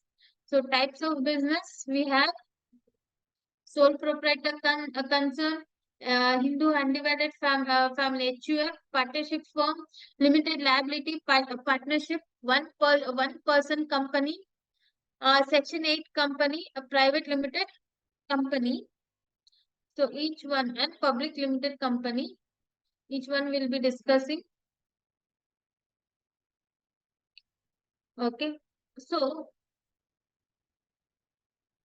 so what is the advantage of setting up the sole proprietor concern? What are the advantages? Advantages of setting up immediate decision. Yes. The risk is borne by the sole proprietor. Yes. The sole proprietor has unconditional and full control over its business. Entire profit get his own.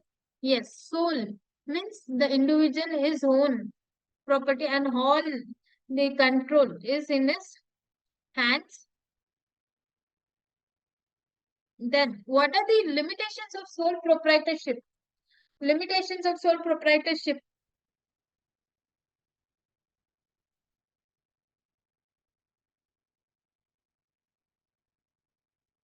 Limitations, please mention in the chat box. Small business.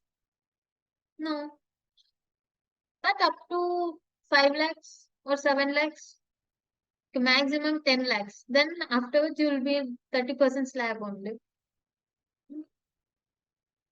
Better management. So I'm asking about limitations. There is no limit. How?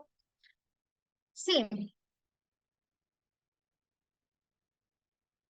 See, if I am a chartered accountant, I'll be knowing only plus or minus, only on basis of financial. Okay. If do I will have the skills of architectural skill? My knowledge is zero in my architectural skills. Yes, there is no limitation of management skill. Yes. See, whatever the funds, the funds which you have is minimum. And if it is a sole proprietor, if someone wants to invest in your company, they think twice, right? It's a one person company, and there is limitation in fundraising, limitation of resources, and unlimited liability. You take your own decisions, but the further you'll not be knowing what is the liability which is getting created, and it is unlimited. Only one person, and he is solely responsible for those liabilities. Lack of continuity. Yes, lack of continuity. Risk being bearing is limited. If you think I can take this much percentage of risk, it will be limited, minimum. But if you take unlimited risk,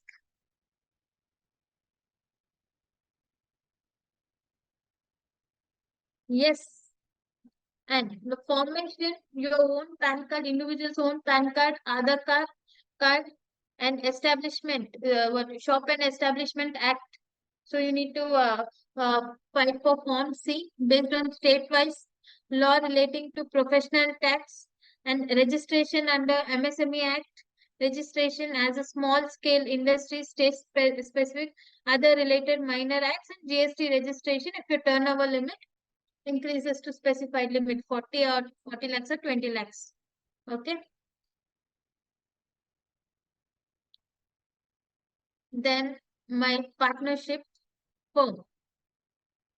Okay. My partnership firm comes into existence where there is a relation between two or more person, right? Who are entering into a contract, partnership contract. Okay. Agree to share the profit of the business carried on by all, or one or any one of them acting for all. So the features of partnership are the agreement are between the partners, two or more person, and sharing of profit, business motive, and mutual business, unlimited liability.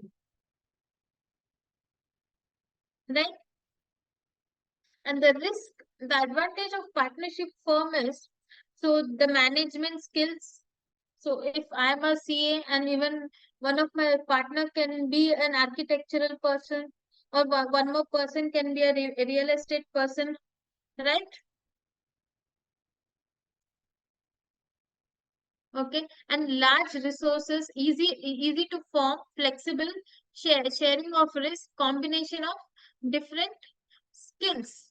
So the key ingredients of partnership firm is name and address of its firm, business, name and address of its partners, capital contribution, profit sharing ratio, ratio, rights of interest on the capital, loan, drawings, rights, duties and obligation of each partners, and who is the authorized person for for any signatures, and okay, and settlement of the accounts on the dissolution of the firm, okay, salaries, commission payable to the partners, and rules to be followed in case of admission, retirement, and death of the partner, modes of settlement on dispute among the partners, any other affecting the rights of the partners.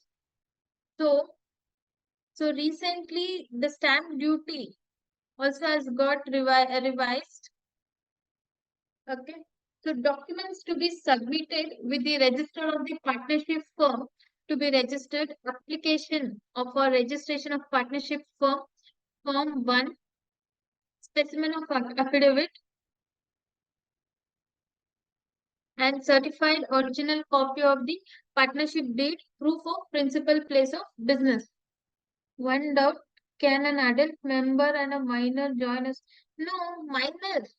Sir, as per Contract Act, minor cannot be admitted, no? It is not valid. Minor cannot be admitted. On behalf of minor, the guardian person will be appointed.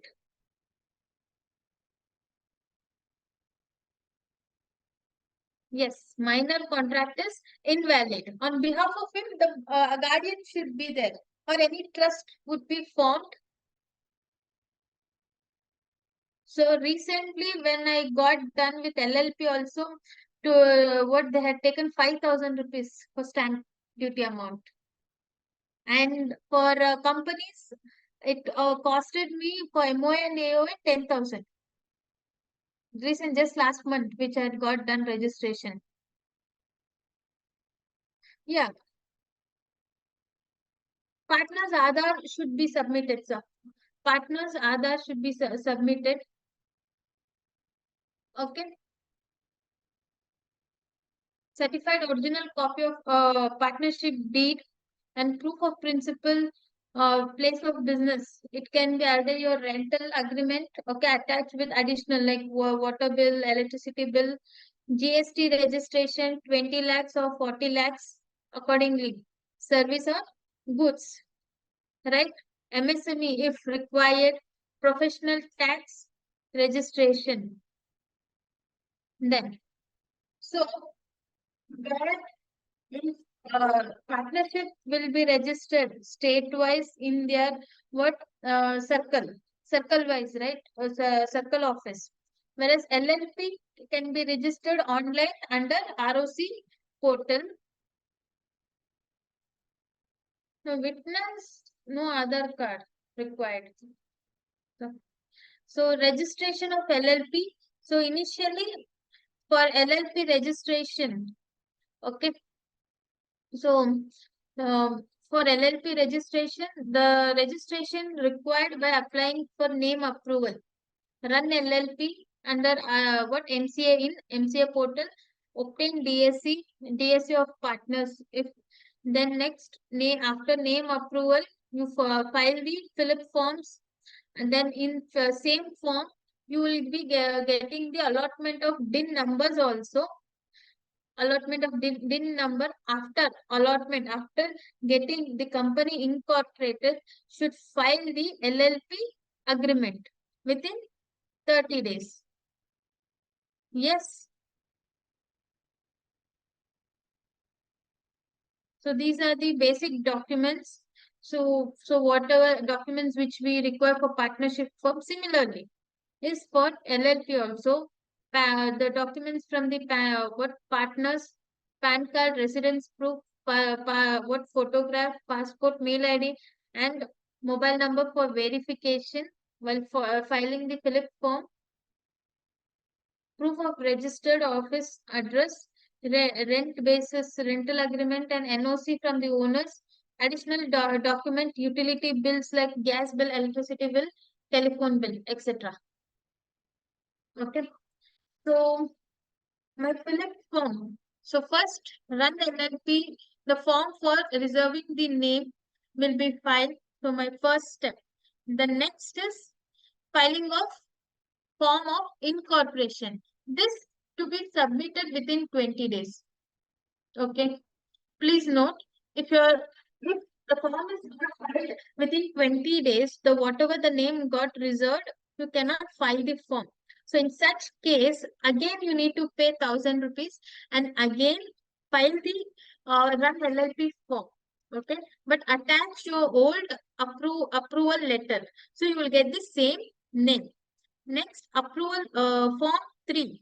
Information about the agreements. After receiving the incorporation certificate, you need to submit within 30 days. 30 days from the date of registration of LLP. Then in LLP, when can we appoint the auditor? The first auditor. Appointment of first auditor.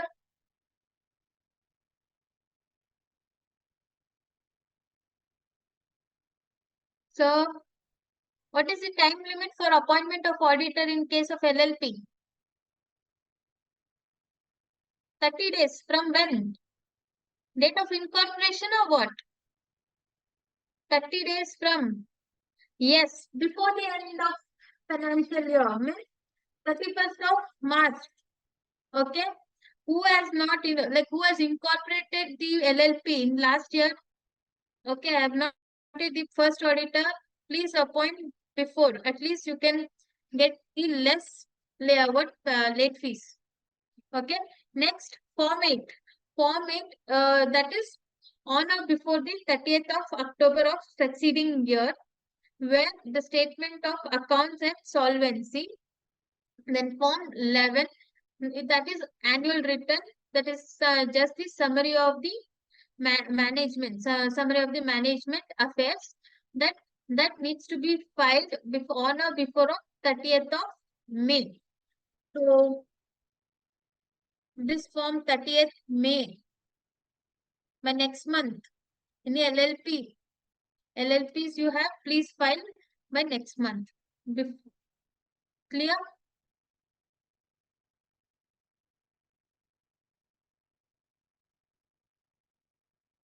So one person company is similar to an sole proprietor, but it's having the face of private limited company.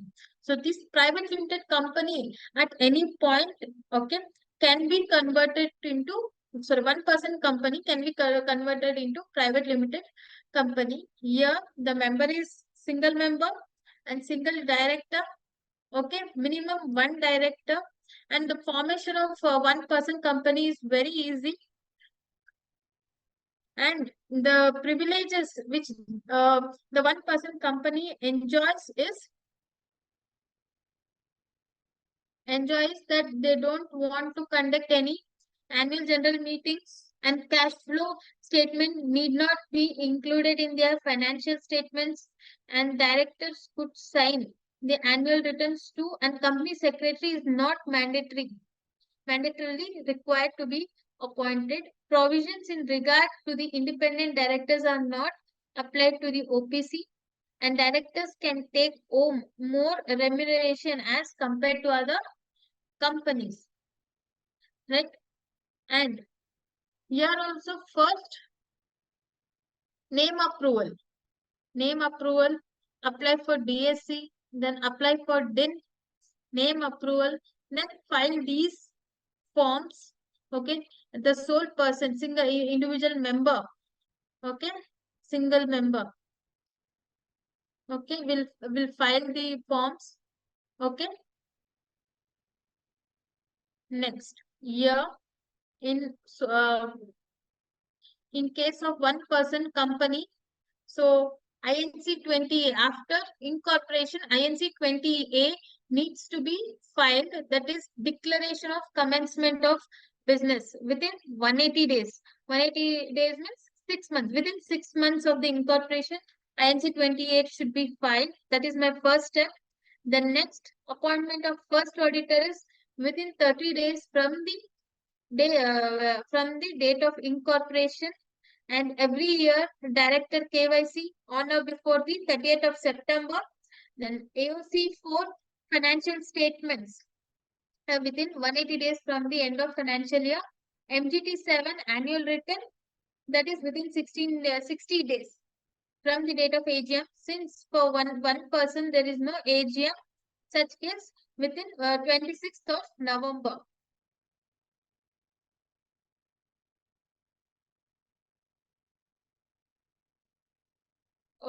No, sir. Well, can a private limited company can convert? No, you can't. See, where in private limited company we have more than one shareholder, right? So to convert, he needs to buy back those shares initially, right? And he should be a single member, single shareholder. Okay. So from OPC, it can be converted into private limited company. But from private limited company to OPC will have more regulations to be followed. Yes, OPC, the nominee should be given one legal heir to be given while applying for the registration. So that that will be in these forms only, no? Yes, sir. Nominee form also is there one. Okay. Next will come for our private limited company. So private limited company, can you just tell me about MOA and AOA? The difference between MOA. What is MOA? MOA. Members, MOA. No answer. Yeah, memorandum of association. Yes. What it gives me? If I take the memorandum of association, what are the data which I get from that document?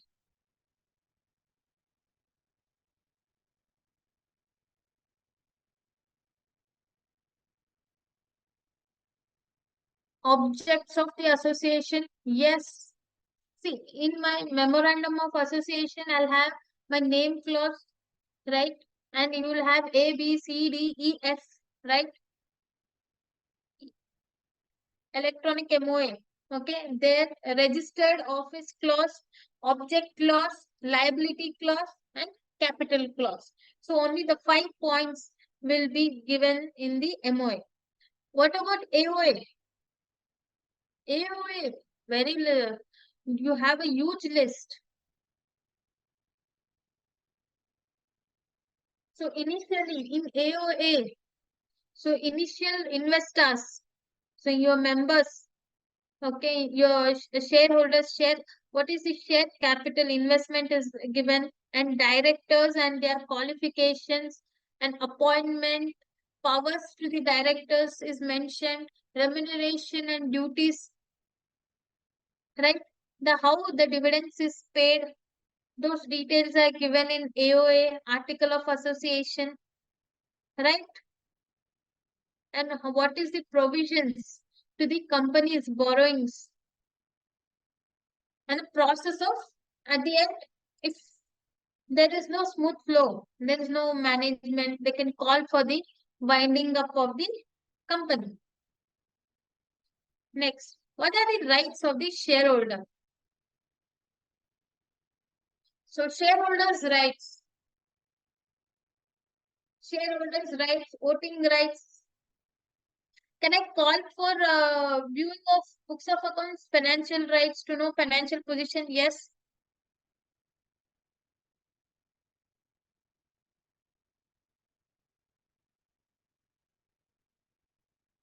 Yes.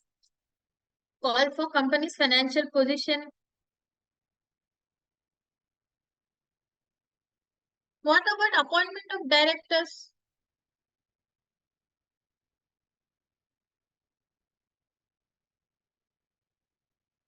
See, if you constitute any public limited company also, I'll have rights to elect directors.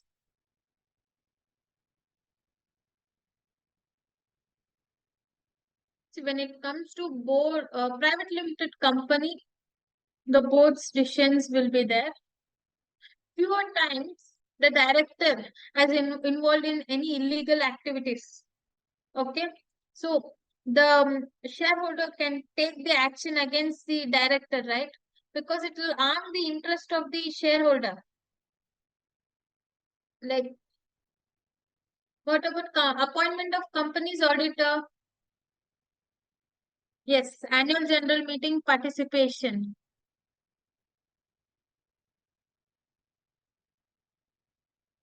by AGM. Okay. At what point of time there is a termination of membership? Shareholder, when he ceases to be a member of the company, shareholder of the company.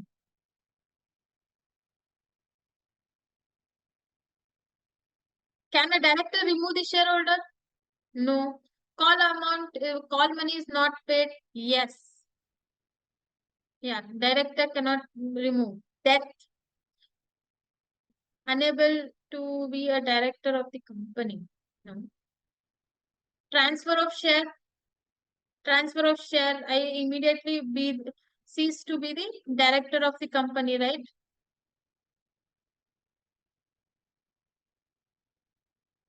Transfer of share, or his shares are forfeited when the call amount is not paid. His shares are sold by the company to enforce a lien when the shares has been liened, okay, for his personal borrowings. Such cases also, he ceased to be the shareholder. Death, after that, the nominee, the amount, the shares will get transferred to the nominee. Buyback of share, if a member becomes insolvent and his creditors replace him in the register of the member of the company. Non-payment of the allotment or call amount in case of winding up. Yes. Okay. So when the first board meeting to be conducted? When the first board meeting? The first board meeting. 18 months.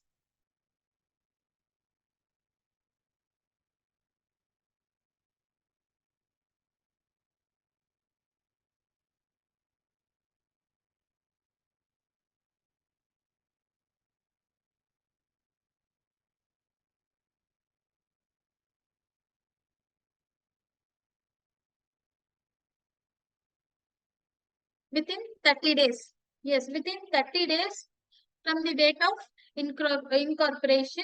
And what is the minimum board meetings to be conducted in a calendar year? Minimum how many meetings?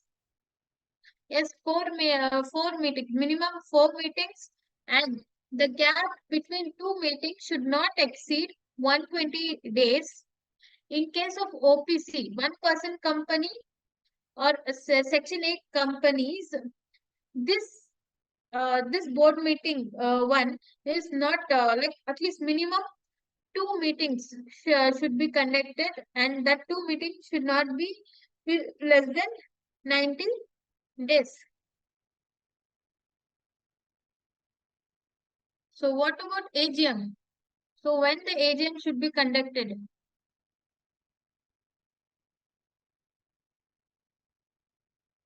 So if date of incorporation is February 24, then you have an option to provide 15 months financial position, right? So you can include this February and March with the financial year of 24 and 25. Yes, before September. Okay. All companies except OPC company must hold the first AGM within 30th of September, and the gap between two AGM should not exceed 15 months. A company must give clear 21 days notice to its members calling for AGM. The notice should mention the place, date, and day of the meeting and hours at which the meeting is scheduled. Clear? So, so when forward registration requirement is similar, obtain the DSCs of the directors, obtain DIN. Okay, if you don't have DIN, while filing for incorporation certificate, you will get, you can apply for even DIN, name approval, run application. After filing for run application, the approved name, you can file these SPICE forms, SPICE INC 32, MOA, AOA, and apply for PAN, TAN, ESI, PF. Clear? ESI, PF, GST at one place under MCA portal. But one which I face is for GST registration. Kindly like you can file you can take individually under GST portal, because it takes lot time to get the GST registration under from ROC portal. So for PAN, TAN, ESI and PF, the immediate registrations you will be receiving except for GST. No, there is no separate approval is required. You can apply, but it takes time if you are applying under ROC portal for GST registration, which we which I had faced many a time. So once we get the certificate of incorporation, immediately we apply in GST portal. So even that you will get within 1 week. 1 week, 15 days you will get.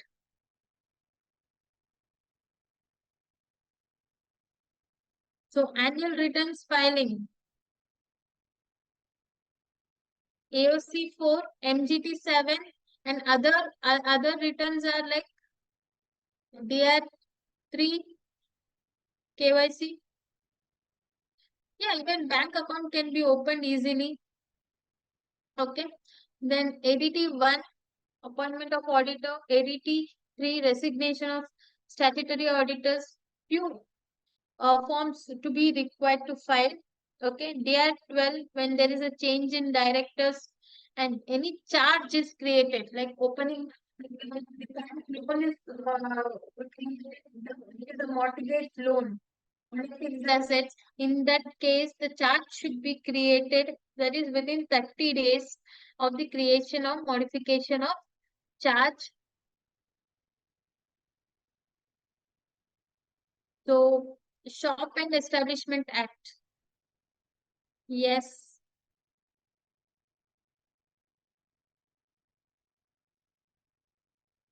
So, Shop and Establishment Act. So, in this case, okay, this applies to shops, commercial establishments or establishment for a public entertainment, amusement parks and other establishments. And in Karnataka, in this following website, you can apply for what shop and establishment form certificate. And for that requirement is your basic documents. Okay, Aadhaar and PAN, incorporation certificates, authorization letter for authorized signatory, self-attestation letter for owner, challan for the payment, and duly filled registration form signed by the owner.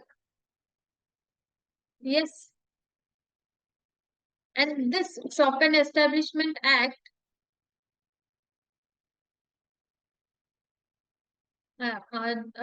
this Shop and Establishment Act lays down the rules with regard to working hours per day and week, guidelines for spread over rest intervals, opening and closing hours, employment of children, young person or women, annual leave, maternity leave, sickness and casual leave, etc. Employment and termination of services, maintenance of register and records, and display of notices, obligation of employers as well as employees. Clear? And next, foreign contribution. So does all the trust and association can receive foreign contribution without any limits? Is there any process? No? Yes, you can't receive without the approval from central. Yes. Approval route. Yes. Can I maintain number of accounts to receive foreign contribution? Only one account. Yes, my basic only one. From that account, I can disperse to number of accounts, right? So I've received the contribution from only from that particular account. So I can distribute towards the education, towards the health. So those particular accounts which is running that, okay, that trust for that particular account can be distributed. Yes.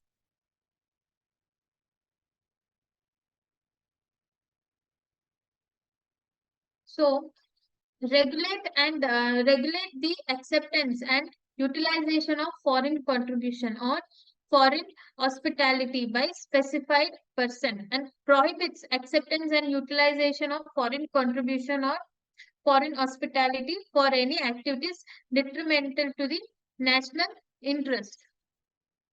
Okay. And Once the certificate is received, it can be valid for 5 years unless yearly statement should be submitted on over like online to the home ministry. Yes, and these are monitored.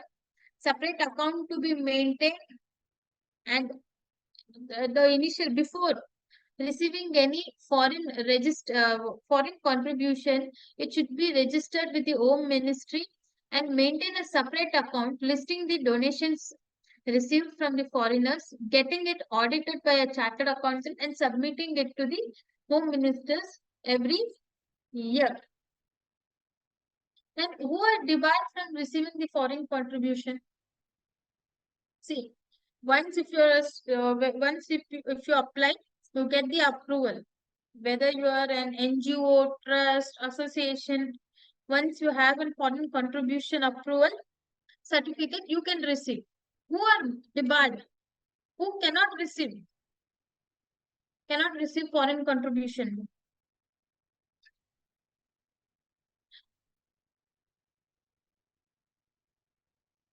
Now, if I'm an individual running any trust, if I have a certificate, I can. Judge, yes, judge cannot receive any contribution. If I'm contesting in any election, can I receive the foreign contribution?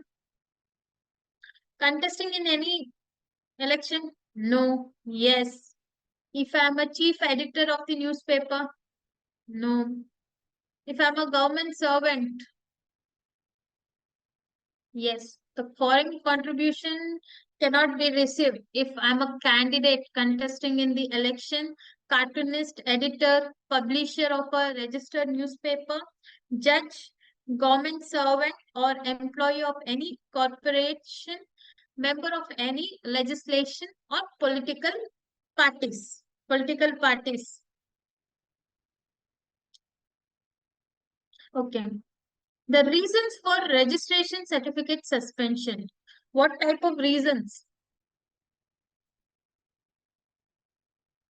So, at the time of renewal, so after 5 years, you had for renewal of registration had been forgotten. In such case, registration stands suspended. Information in the application renewal thereof is incorrect. Incorrect information. So initially, what you had submitted, after 5 years, you are giving the wrong information. The holder of certificate has violated the terms of the certificate. Okay, so I had taken the contribution for betterment of health. My trust aim was for betterment of health using yoga, therapies, naturopathy, Ayurveda. Example I'm saying. But instead of Ayurveda, naturopathy, I started to use other medicines. Okay. Or started to what change or entered into a real estate. Such case, my terms or my ethics as are violated, right? Okay. The next holder of the certificate has violated the terms. So as per your certificate, you will have the terms. If you have violated that also, it gets suspended. Public interest. Holder of certificate has violated any provisions of FCRA Act. Then holder of certificate has not been engaged in any reasonable activity in its chosen field for the benefit of the society for 2 consecutive years. Instead of welfare, like betterment of health entered into real estate. Such case violation, right? My main motive has been not intended. Clear? Next, we are going for ESI. ESI Act. Is it ESI is applicable state-wise or national-wise?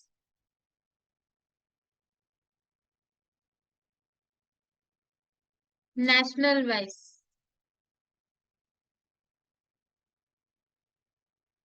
See, it is a national-wise, but each state has the state is compulsory to provide the these facilities. Okay, ESI is national wise. ESI is a social security scheme offered by Government of India as per the Employees State Insurance Act. Right, as the scheme provides protection. The scheme provides protection of employees against dis- disablement, death due to employment injury, sickness, and maternity. Employees must be subscribed for the scheme to get a medical care and other benefits. The financial assistance provided by the scheme may replace the employee's loss of salary due to health conditions. And the for application for as per ESI Act, so can be applied in the website www.esic. Okay, create and provide submit the documents where the ESI is applicable, where the wages are less than 21,000 and ESI payments on or before 15th of every month for the preceding month should be paid, and the contribution, if employer contribution is 3.2% and employee is 0.75 on their basic plus DA, and the benefits are, so my provident fund benefits. So where the provident fund is applicable, where the employees are more 20 or more employees are employed, and less than 20 employees also can opt voluntarily basis on voluntary basis. And here the major benefits are provident fund, pension benefit, death benefit. Yes, where 12% of contribution. The both each employer and employee will contribute equally 12%. That is on the basic plus DA. Employees whose salary is less than 15,000 cannot opt out for PF. Okay, employee contribution is 12%. Whereas employer contribution is being segregated to EPF account is 3.67 and EPS is 8.33, and admin expenses 1%. So maximum limit of employer contribution is 1,050 rupees. Okay. The due date for filing is 15th of preceding month. If the contribution, the employer like your employer and employee contribution filed when the date of payment is on say 20th of May for April, is it allowed under income tax as expenses? I'm saying employer contribution, employer, as per income tax, as and when 43B section, as and when paid, it is allowed.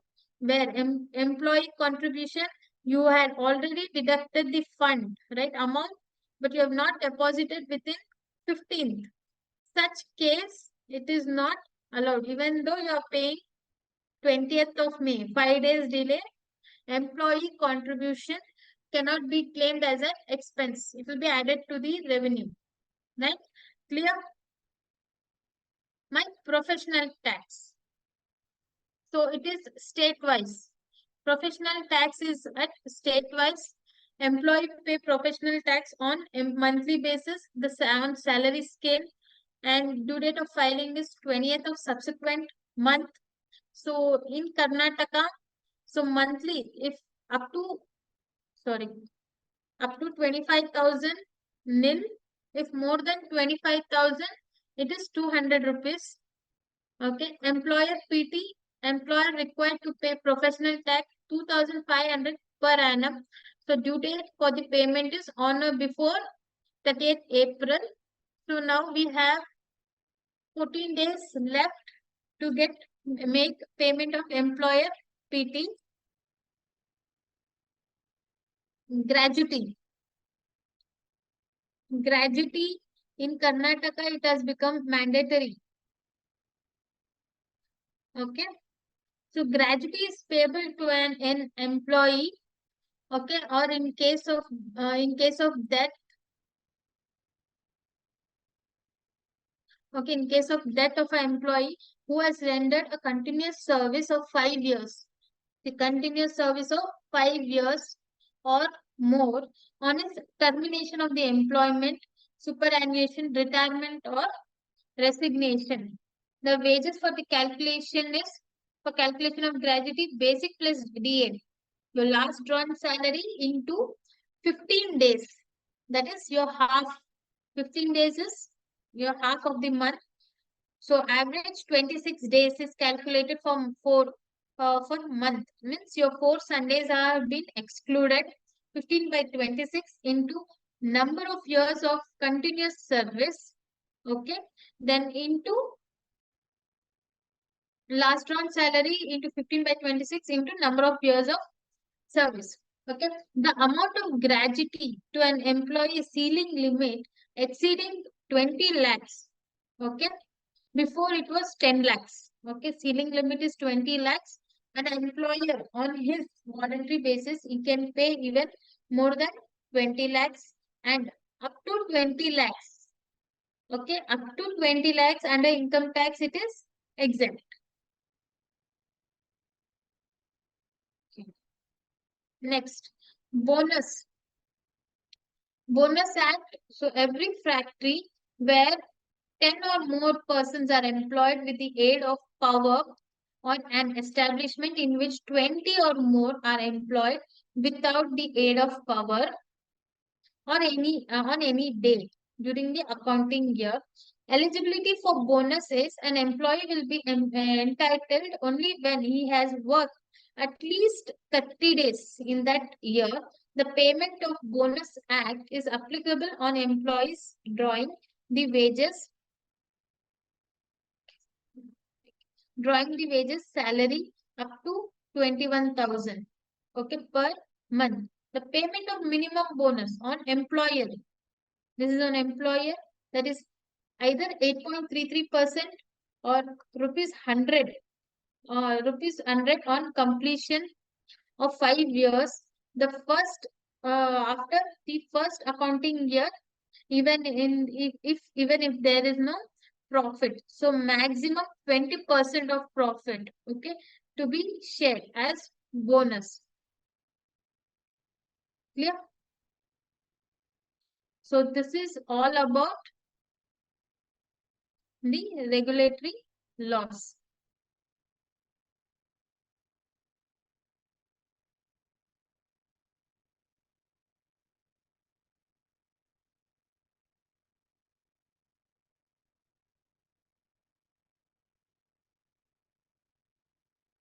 Yes. If you have any questions regarding the topic, you can put it in your text box. See, employer and employee contribution will file together only. Okay. In that case, it is the due date is 15th only. But as per income tax, the employee's contribution will not be allowed. It will be added as an income. Okay. But employer will be allowed as and when made payment.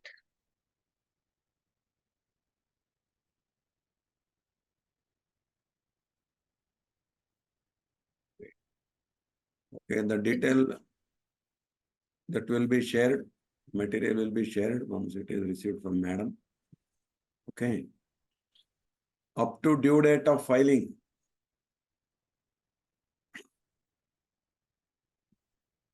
Madam, Yes, sir. they want to know about whether the failing of filing the return itself will make them to completely disallow, or up to the date of filing of returns, can it be filed? Now the new amendment has happened, wherein missing the due date, it amounts to income. Right now, madam? Sir, I didn't get you, sir. 1 second.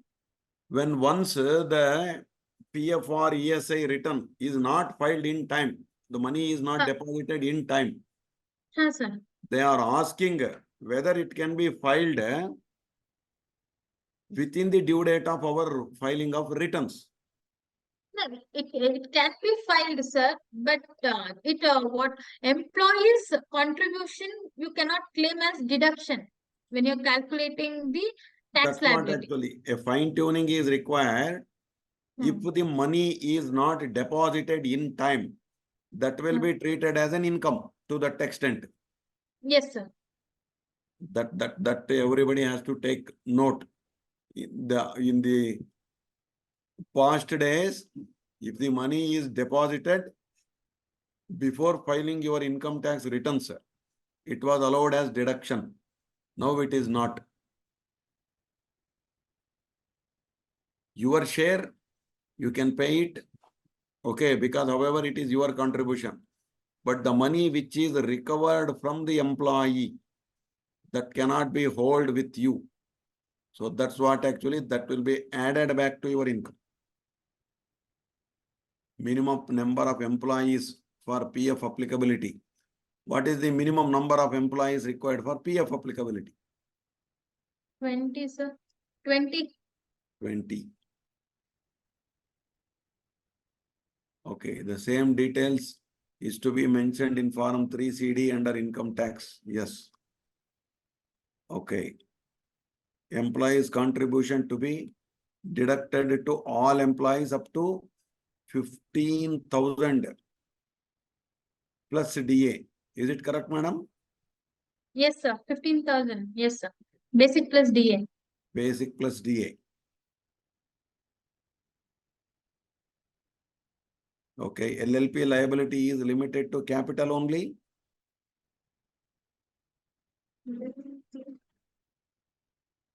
Madam? Sir, yes, sir. Up to their investments. Up to their investment. Yeah, capital. Limited liability partnership firm. ESI person limit. What is the ESI person limit, madam?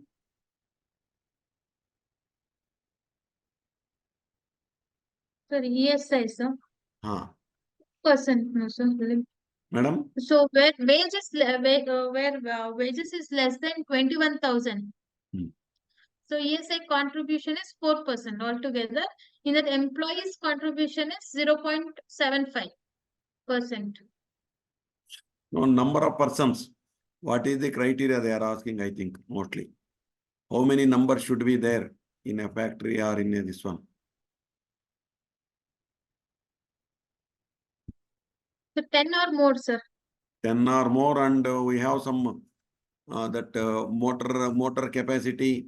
And if it is the industry, so that certain by mandate the ESI contribution should be there. If it is covered under Factories Act, because it becomes a insurer's premises. Right now, madam? Yes, yes, sir. Here I get the notes of study. Okay, sir, you can get the notes of study entire material in the Medhavi LMS. You have been already communicated with your registered email ID, where you can go to the link and you can either download or you can study from there itself.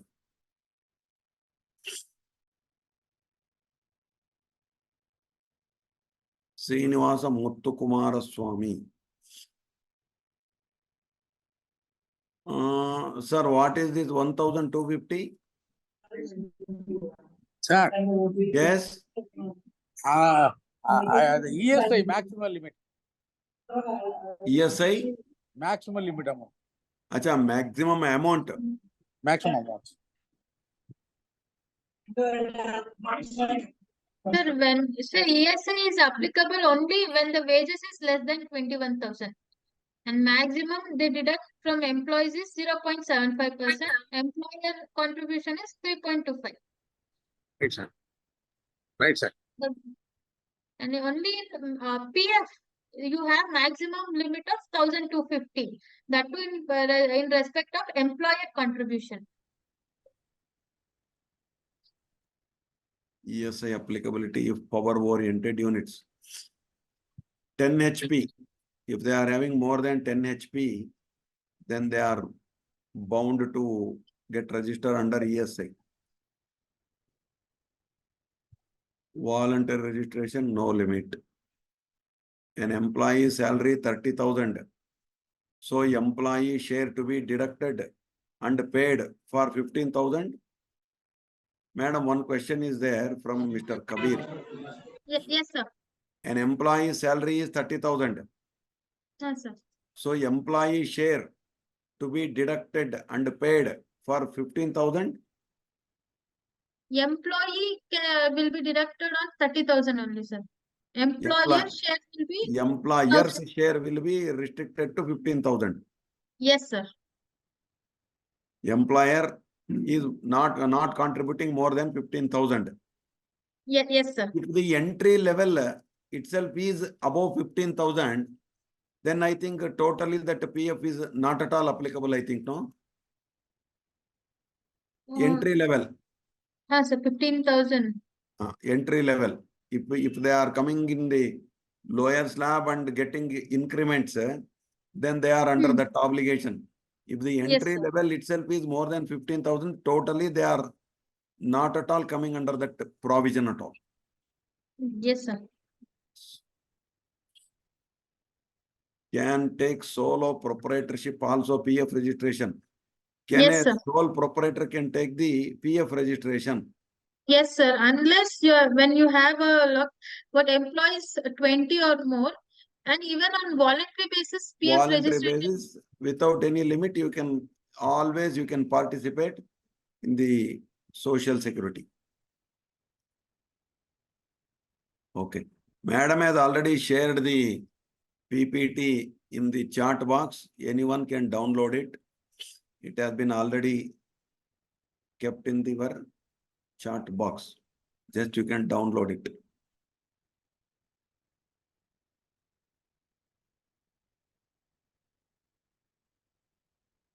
Okay.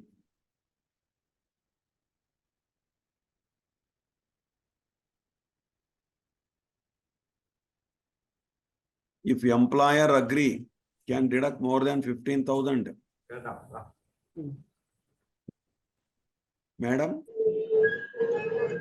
Sir, if you are an employer, why do you pay more than 15, like 1,250, sir? That's all. If the person's salary is 1 lakh, so 12%, almost you will be going at 12,000. Employee can pay, but employer will restrict to the 1,250. They are asking if employer agrees, can he pay more?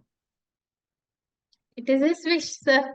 But automatically, when you're filing the PF one, that Excel sheet, it will calculate only 1,250. It's restricted to 1,250 only. Automatically, that will take by default. Yes, sir. Madam, one separate question has come here. Sekhar Babu. Whether audit trial is compulsory for 23-24 and 24-25. What is the impact? I think this audit trial is compulsory now. Yes, Only sir. on limited companies. Yes, sir. Only on companies. Companies, sir. Companies, yes. Which is effective from 1st April 23-24 financial year. 23-24 financial year, it has been already enforced.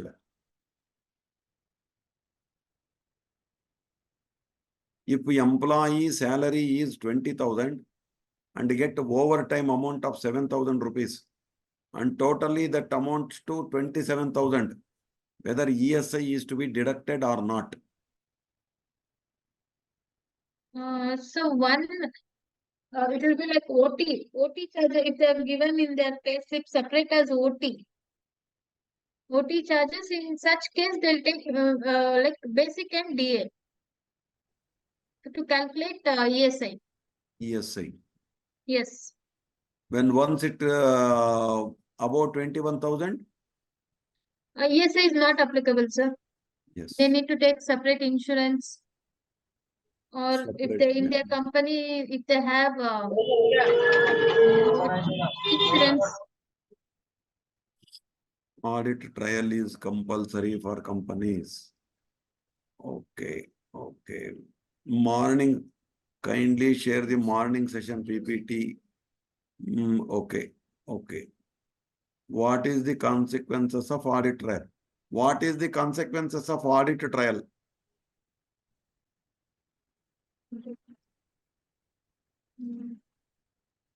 Madam, Yes, sir. if audited, if not maintained, what is going to happen? They are asking. Uh, yeah, so for this question, I'll like morning, I'll just say, Okay, sir. okay, okay, okay. If not maintained books of account, what is the impact of audit trail? If you are not maintaining the books itself, okay, first they impose, okay, penalty for non-maintenance of books of accounts. Okay, then they will come to the audit trail automatically. Both will applicable. Okay, auditor need to qualify in his report. Both say, okay, okay, okay. Okay, morning, okay, question and answer, other that will be taught, sir, that now we have applied for the permission, whether the question bank is to be shared or not, we have to get the permission, then only we can. In EPF Act, minimum 20.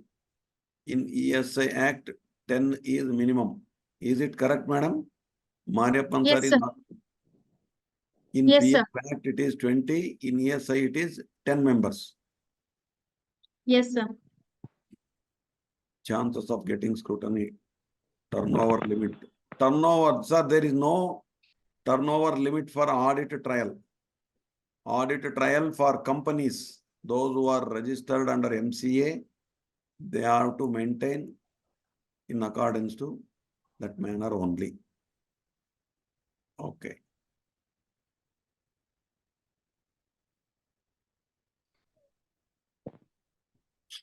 LLP also, whether it is applicable to LLP also. Yes. So this is the small summary of statutory calculation.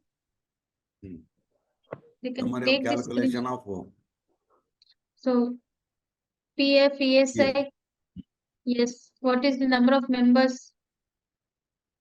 Okay. Okay. So the members who have put the questions, you can get the clarification once you can go through this. Okay. Propagation tax, that is state-wise. So ESI, PF.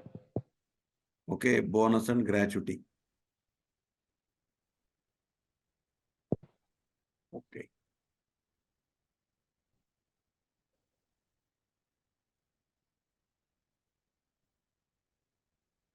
%8.33% per Yes, annum. bonus. Maximum is 20% of salary.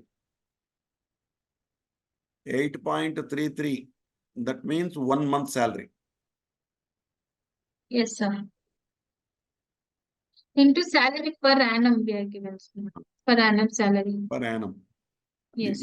If salary is done in a uniform basis, automatically it becomes 1 month totally. Yes. Yes, sir. If there is a fluctuation, then amount will automatically get fluctuated. Mm. Yes. Okay, members, do you have any questions? So we can take another. What about loss making? Sir, there is no question of profit making, loss making, or charitable. Any company which is registered under MCA has to compulsorily come under audit trail.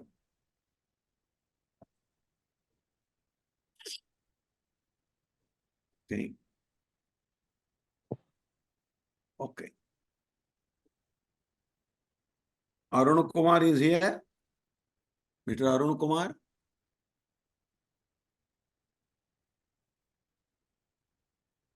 Arun Kumar.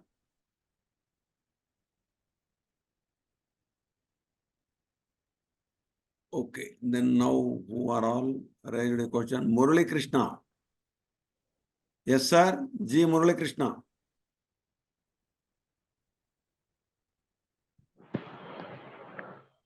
Nagaraj. Sir, Yes, you can.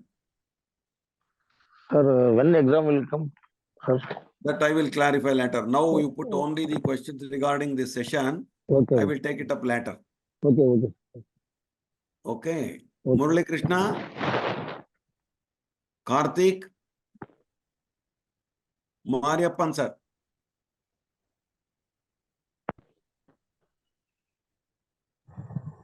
Sir, already clear my doubt.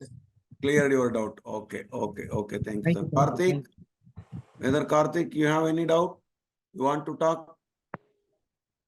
You can unmute and you can talk. Murali Krishna. Otherwise, I will mark it as provided the chance. Okay. Okay. Arun Kumar. Arun Kumar ji. Sir. Sir. Yes, sir. Okay. So, madam. Yes, sir.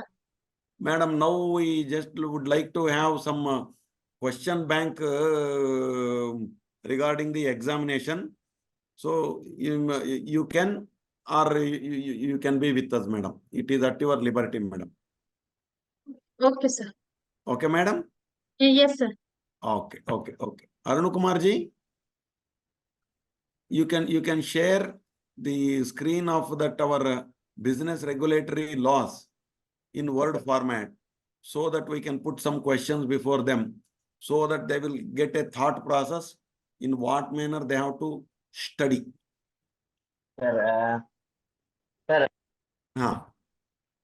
Yes, can, sir. from the beginning, you can come. Okay, sir.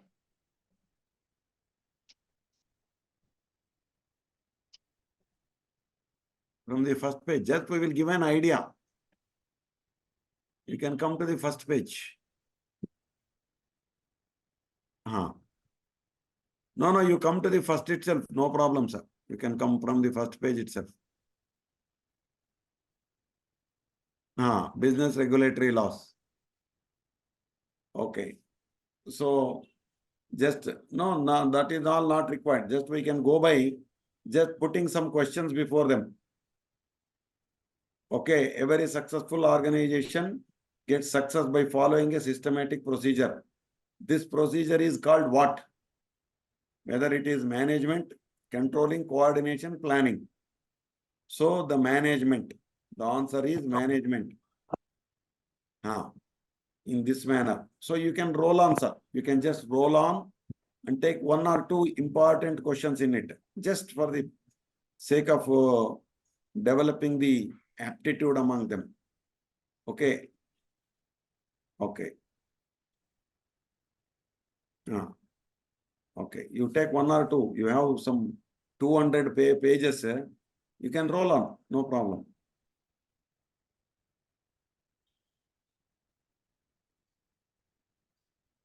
Okay. Contract Act. Okay. The person making the proposal is called the dash, and the person accepting the proposal is called dash. So the answer is promiser and the promisee. Okay. So, okay. Yes, Arun Kumar's audio is not there. There is a no problem. You can choose one or two and you can. Okay. Every promise. Okay. An agreement enforceable by law is, madam has clearly told no. Okay. Agreement enforceable by law is, okay.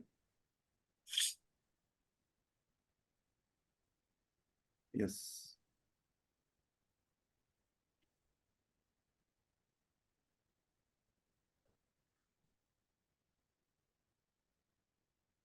You can roll on. Okay.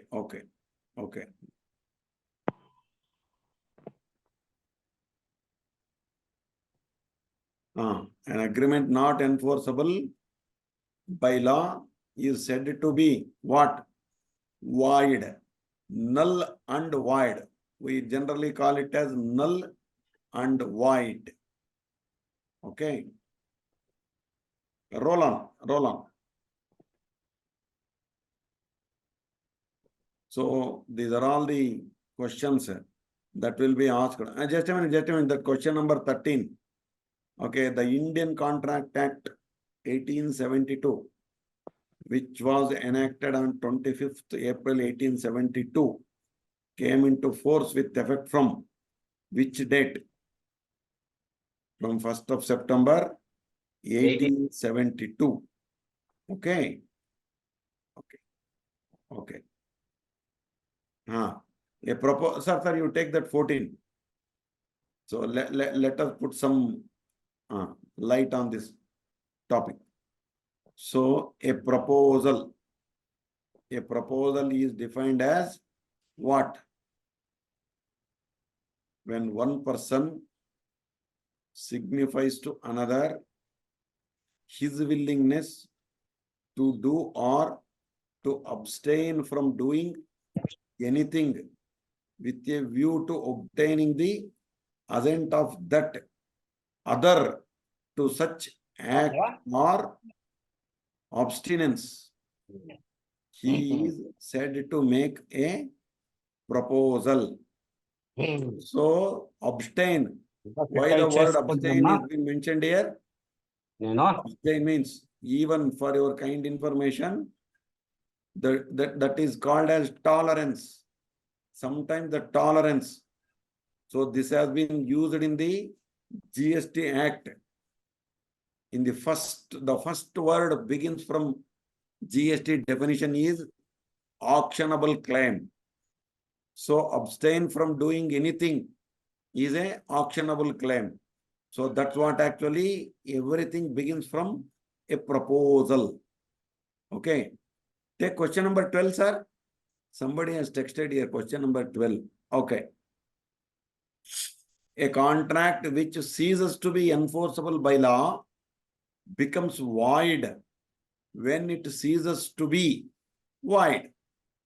When it is void, it is always ceases to be enforceable. Ceases to be enforced. Ceases means not enforceable. Okay. Go ahead, sir. Go ahead. An agreement was entered into with the minor. The agreement is void because it cannot be enforced on minor. But of course, the straight question and the straight answer has been given here. But one thing we also put into thought process, if the same minor, okay, under the guidance of the guardian, if it is entered, then it is applicable only to the limited extent of what actually the monetary, and all other are enforceable on that guardian only. So just I am putting one thought process. Okay. Okay, sir. You can move. What is consent? Question number 17. What is a consent?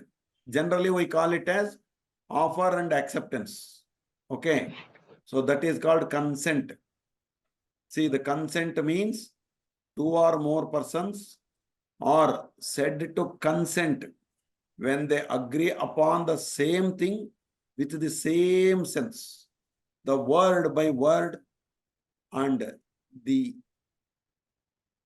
conjunctive of between two persons is to be carefully seen here.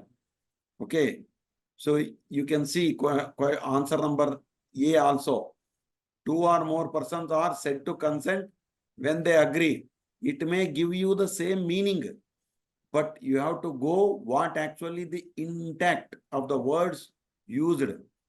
Okay. So then only you have to choose your answer. In MCQs, if you straight away see, all the four will straight away deem to give the same meaning, but you have to find out where actually the exhaustiveness has been taken up. Okay. Yes, sir. Move on. Move on, move on, move on. We will, okay, we will come up next. You can move. Okay.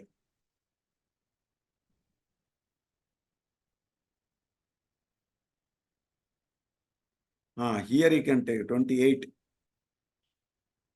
Every agreement by which any party thereto is restricted absolutely from enforcing his rights under or in respect of any contract by the usual legal proceedings in the ordinary tribunals, or which limits the time within which he may thus enforce his rights, okay, is valid.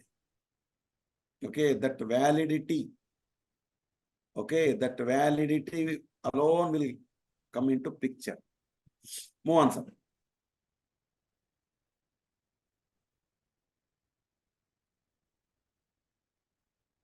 Ah, 35.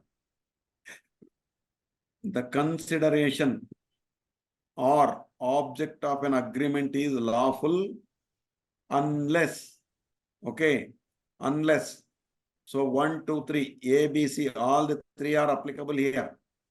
Means the court regards it as immoral or opposed to public policy.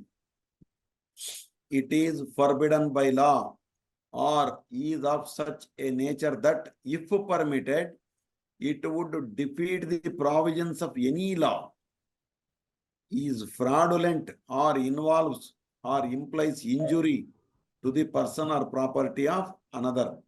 So all these are applicable. Okay.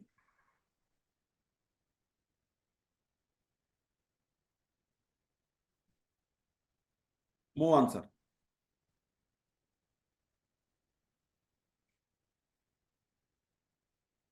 ₹42. A agrees to pay rupees 10,000. If two straight lines should enclose a space, the agreement is void. So you have to put your thought process here. If two straight lines should enclose a space, what it is? A agrees to pay B rupees 10,000. So that you have to put into thought process. Okay, come on, next up. Come on.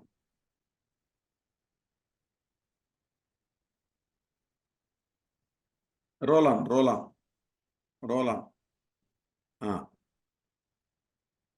Okay. Specific. Okay.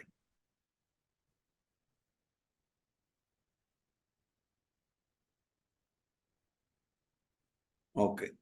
Sale of Goods Act. Okay. Okay. We are not much getting into Sale of Goods Act because now the GST has taken over both. Of course, the essence of the Sale of Goods Act will always be there, and the service tax rule will also be there. However, the majority of little lapping things will come from GST. Okay. See, here, question number 9. That we can just we can give a, okay. The contract of sale may provide for all these things. What all these things?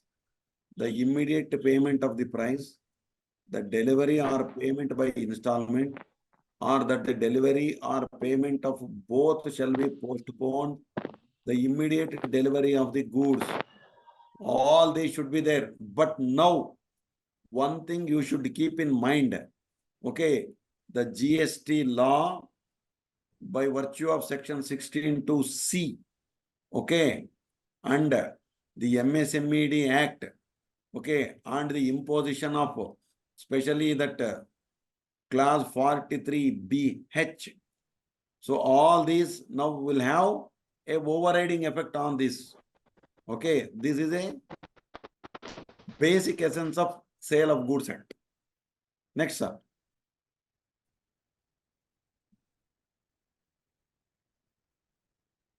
Question number 13. See what all about.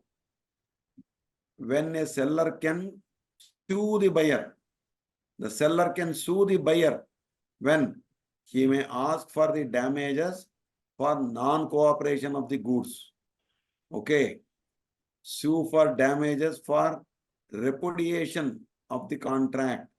He may sue for the price and interest.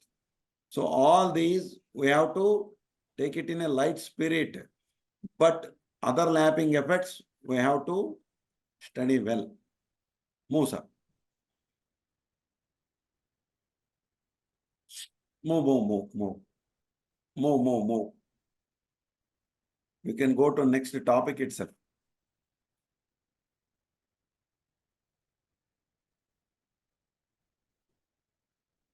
You can take next topic itself, sir. You can move. Any other topic.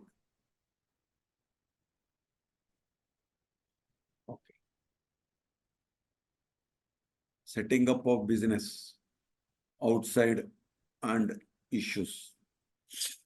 See, liberalization. What is liberalization? Answer number B. Liberating the industry, trade and economy from unwarranted restrictions. Okay.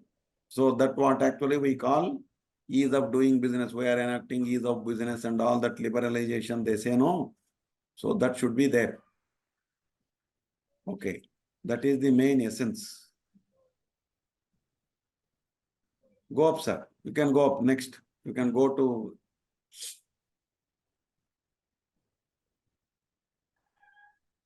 the PDF has been already shared. Okay. That will be shared in WhatsApp. No problem.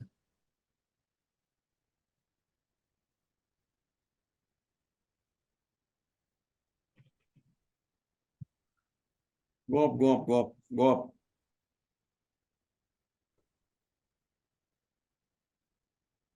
Globalization means just you can come down there. Okay. Globalization refers to what? Globalization refers to what?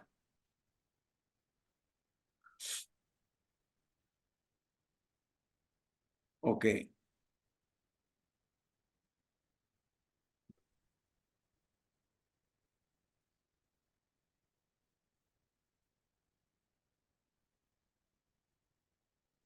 Just you come down, sir. Just roll down. Sir, back.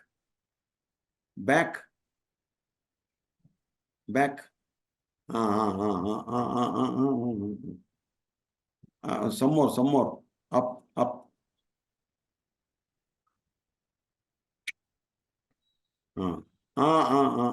To little extent. Go up. No, sir. Go upside. Here only.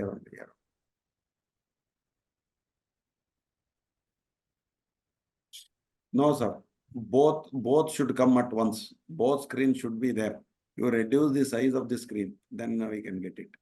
No, it's okay. Now it is okay.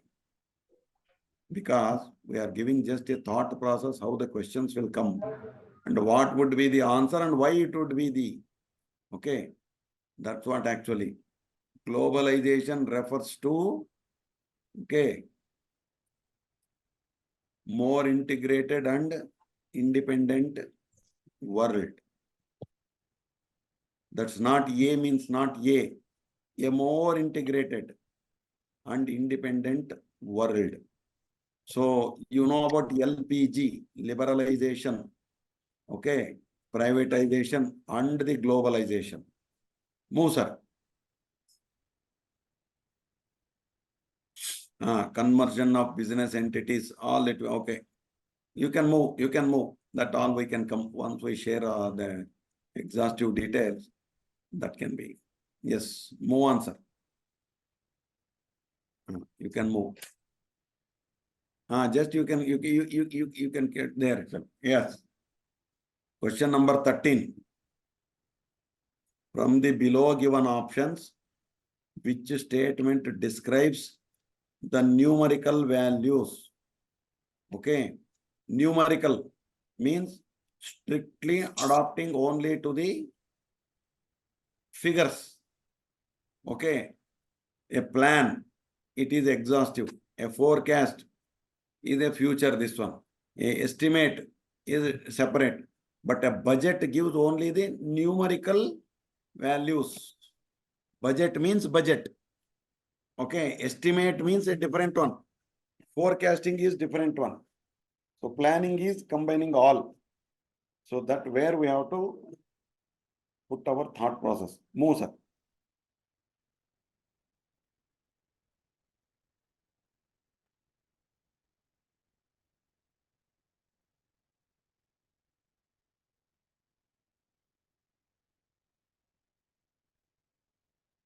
Yes, that question we can give one. Question number 1. There. See, the rules of debit and credit for balance sheet says. What it says? A decrease in liability and owner's equity is recorded as a credit transaction. You can see the similarity in all these A, B, C, D. So why that C is that you have to understand. Okay. You may feel everything is same, but you have to catch what actually the correlativity between the words.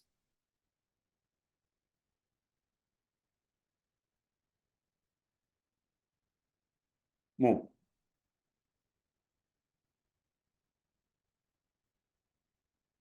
Move, sir, you can move. You can move. Just we will put only the thought process. We will take up other questions next time.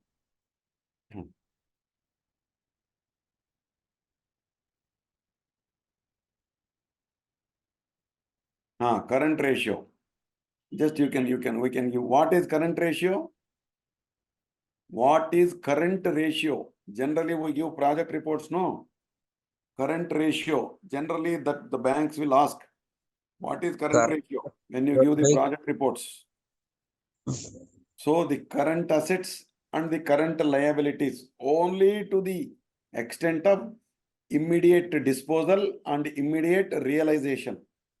That only makes that current ratio. Current means current ratio. Okay. Again, they will ask fixed asset ratio. Then it comes to B. But the question asked here is current ratio. Debt equity. So all these are all there. The relativity we have to check. Current ratio means current. Okay. Then 13. Where 13, sir? Come back to 13.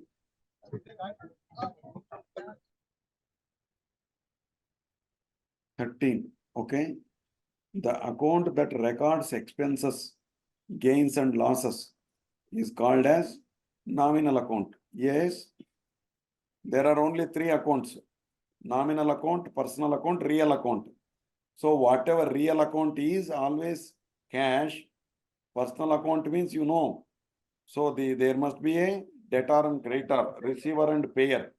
So the nominal or we generally call it as fictitious. So that what actually our capital, sorry, our gains and losses, that what we call it as nominal account. What is this? 13.3 you asked. Okay, you move, sir. Roll on, sir, roll on. Roll on.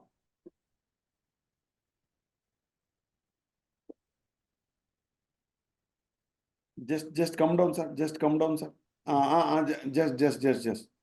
One more. Some more. Just come down, sir. See, even in the morning, when we are discussing about our journal, okay. So generally, a journal is alternatively called as a day book. Okay. Okay, you can move.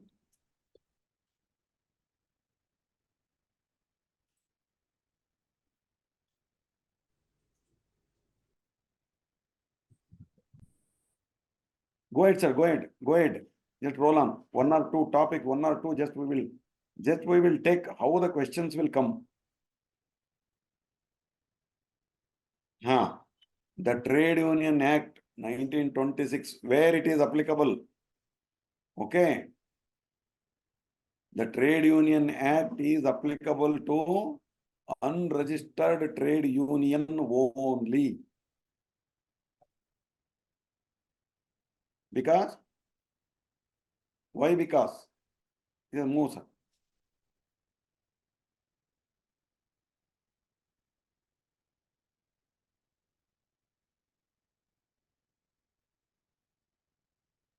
Retrenchment. See the retrenchment. Retrenchment means what? Termination of services of workers on account of being declared surplus. Okay. So termination of service of worker due to punitive action by the employer is not retrenchment. So account of being declared surplus. Yes, sir. That retrenchment will be asked generally. So generally under labor laws.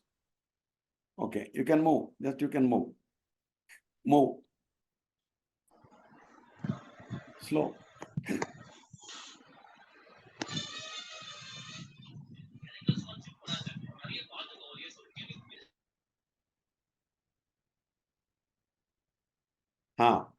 Here, question number 10.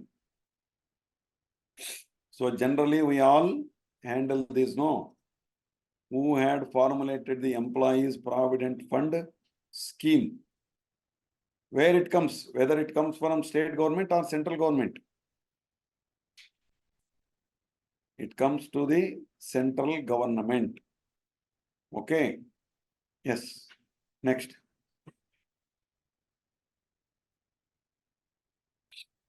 Yes. You can move, sir.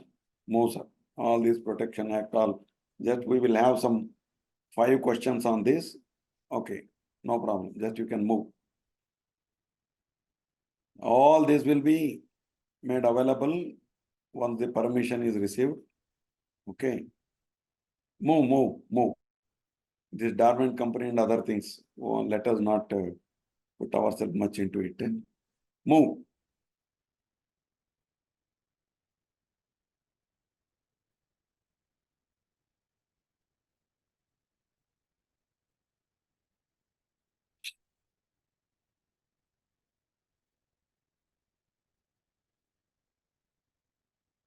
Move. Here we can come. Okay. So, see, there is a separate act called LLP, Limited Liability Partnership Act 2008. LLP Act is quite different. Okay. Sir, move. Move.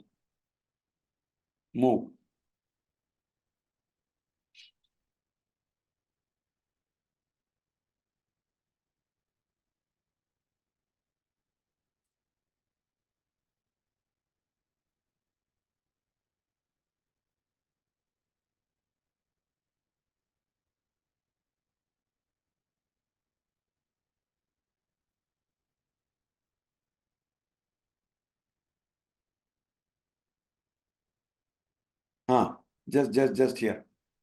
That question number 28. The audit of accounts of every LLP is not compulsory if it's what? If its turnover does not exceed in a financial year rupees 40 lakhs or whose contribution does not exceed rupees 25 lakhs. Both is to be taken into. Both. This 25 lakhs contribution and 40 lakhs turnover. Both has to be taken into consideration. Just not we can say 40 lakhs. Move, sir.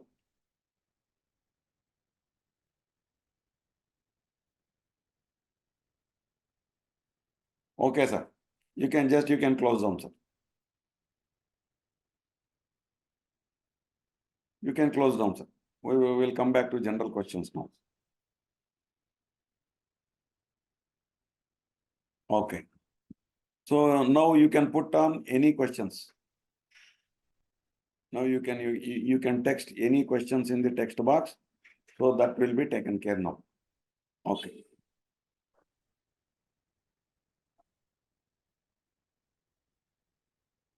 Any questions?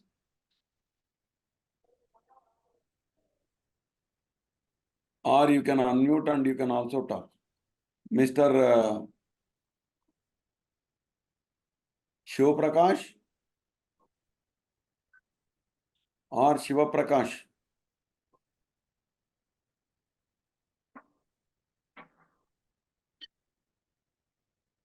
Shiv Prakash? Okay. Share the PDF that will be shared. Section 8 company. Yes. Section 8 company. Hello. Yes. Hello. Yes. Come in. Hello. You are audible, sir. You can talk. Animal, sir. There is no any doubt, sir. Okay. Okay, no problem. Okay, thanks. Section 8 company means, okay, there will be many types in that section 8 itself. Section 8 is of non-profiteering organization. If it comes to company, it can be private or public. Okay. It can also be private and it is also public. But the main obligation of section 8 is their profit cannot be distributed to anyone. If the profits are made, that should be used only for the development of that aspect. That is section 8.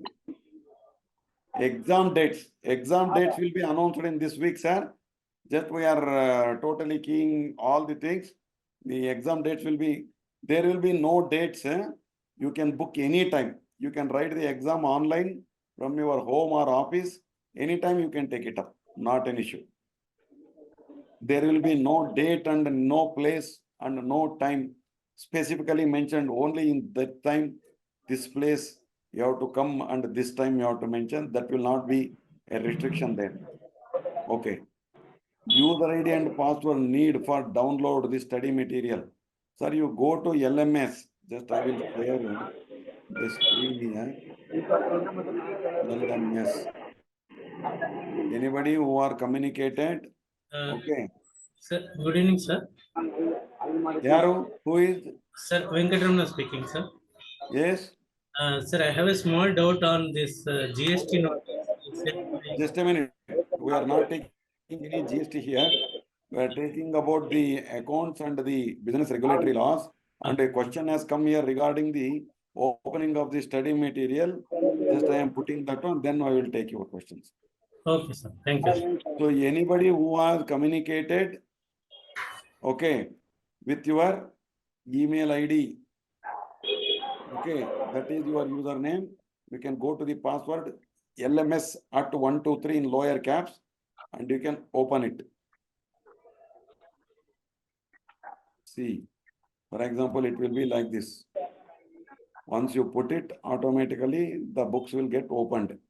So you can see Medhavi Skill Universities books will be readily available for your studies.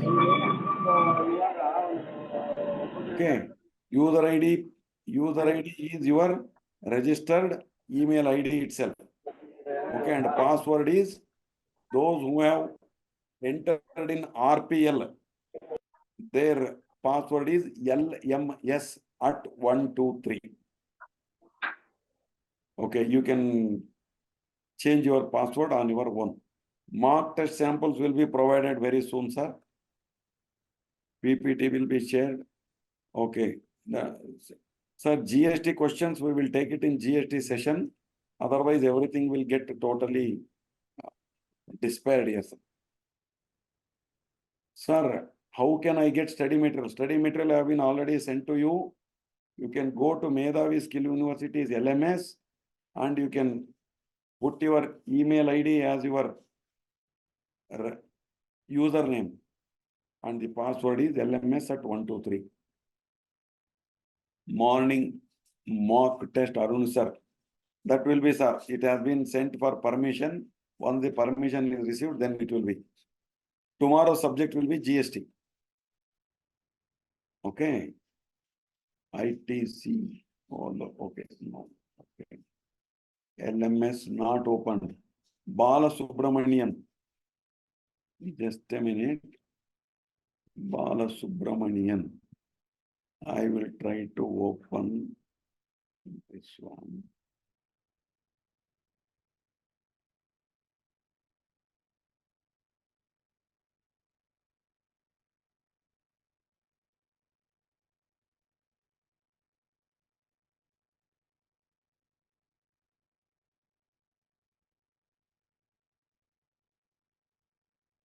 Sir, it is opened, sir. Abhiram ICCS. You can open and you can see, sir. Bala Subramanian 101244. It is open. Okay. See, you can see all your these things, even your profile you can update. Your report attendance of your study will also be given here. To which extent you study. So, okay. See, all these things will be there. Bala Subramanian, sir, it is open. You can see.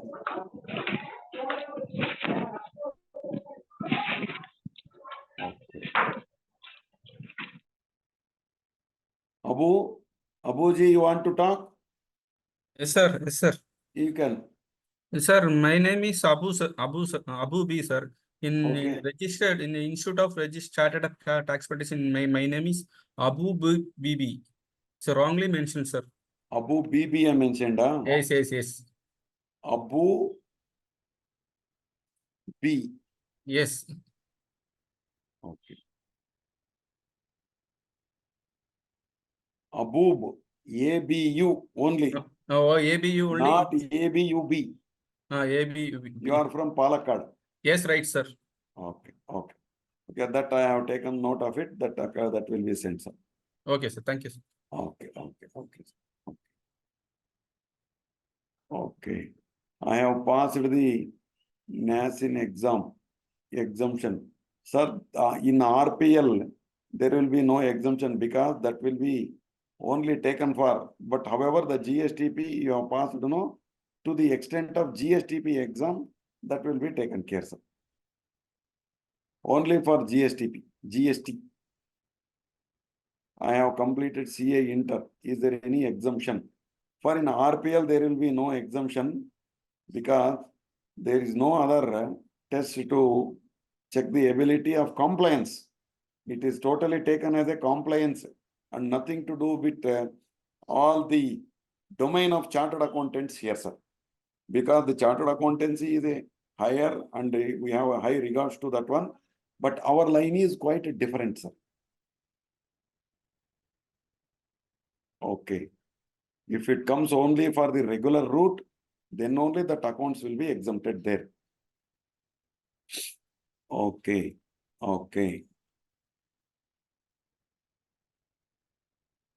So, okay. Anybody want to any of this thing? You can. Otherwise, we can sum up this session and we can meet tomorrow morning sharp 6 o'clock. Okay. Where is this one? Sir, RPL route, how many exams there, sir? Only one. Only All one. the 4 topics will be in one paper. Okay. Thank you, sir. I am Chandran. My state shows city names. Okay. It's a mistake that what actually how the data has come, it has been totally taken up. That will be taken care, sir. Don't worry. That will be taken care. Not an issue. Okay. Thank you, everyone. Meet you tomorrow morning, sharp 6 o'clock. Thank you, sir. Thank you. Thank you. Welcome, one and all. Good night. Good night, Can sir. I speak, sir? हाँ, yes sir. हाँ, लोटलेकर जी बोलिए. I need to check whether our email is working or account is opening or not. I Just a just minute, want to sir. check. Whether your LMS is opened or not. I'll check you. Will I call in 2 minutes, sir? You can call me that both we can, not an issue. Or you can send me a text. I will open and I will check you. Yeah, sir. I'll call you 2 minutes, sir. Please, sir. Okay, welcome. Thank you, sir. Thank you, sir. Thank you, sir. Krishna Prasad.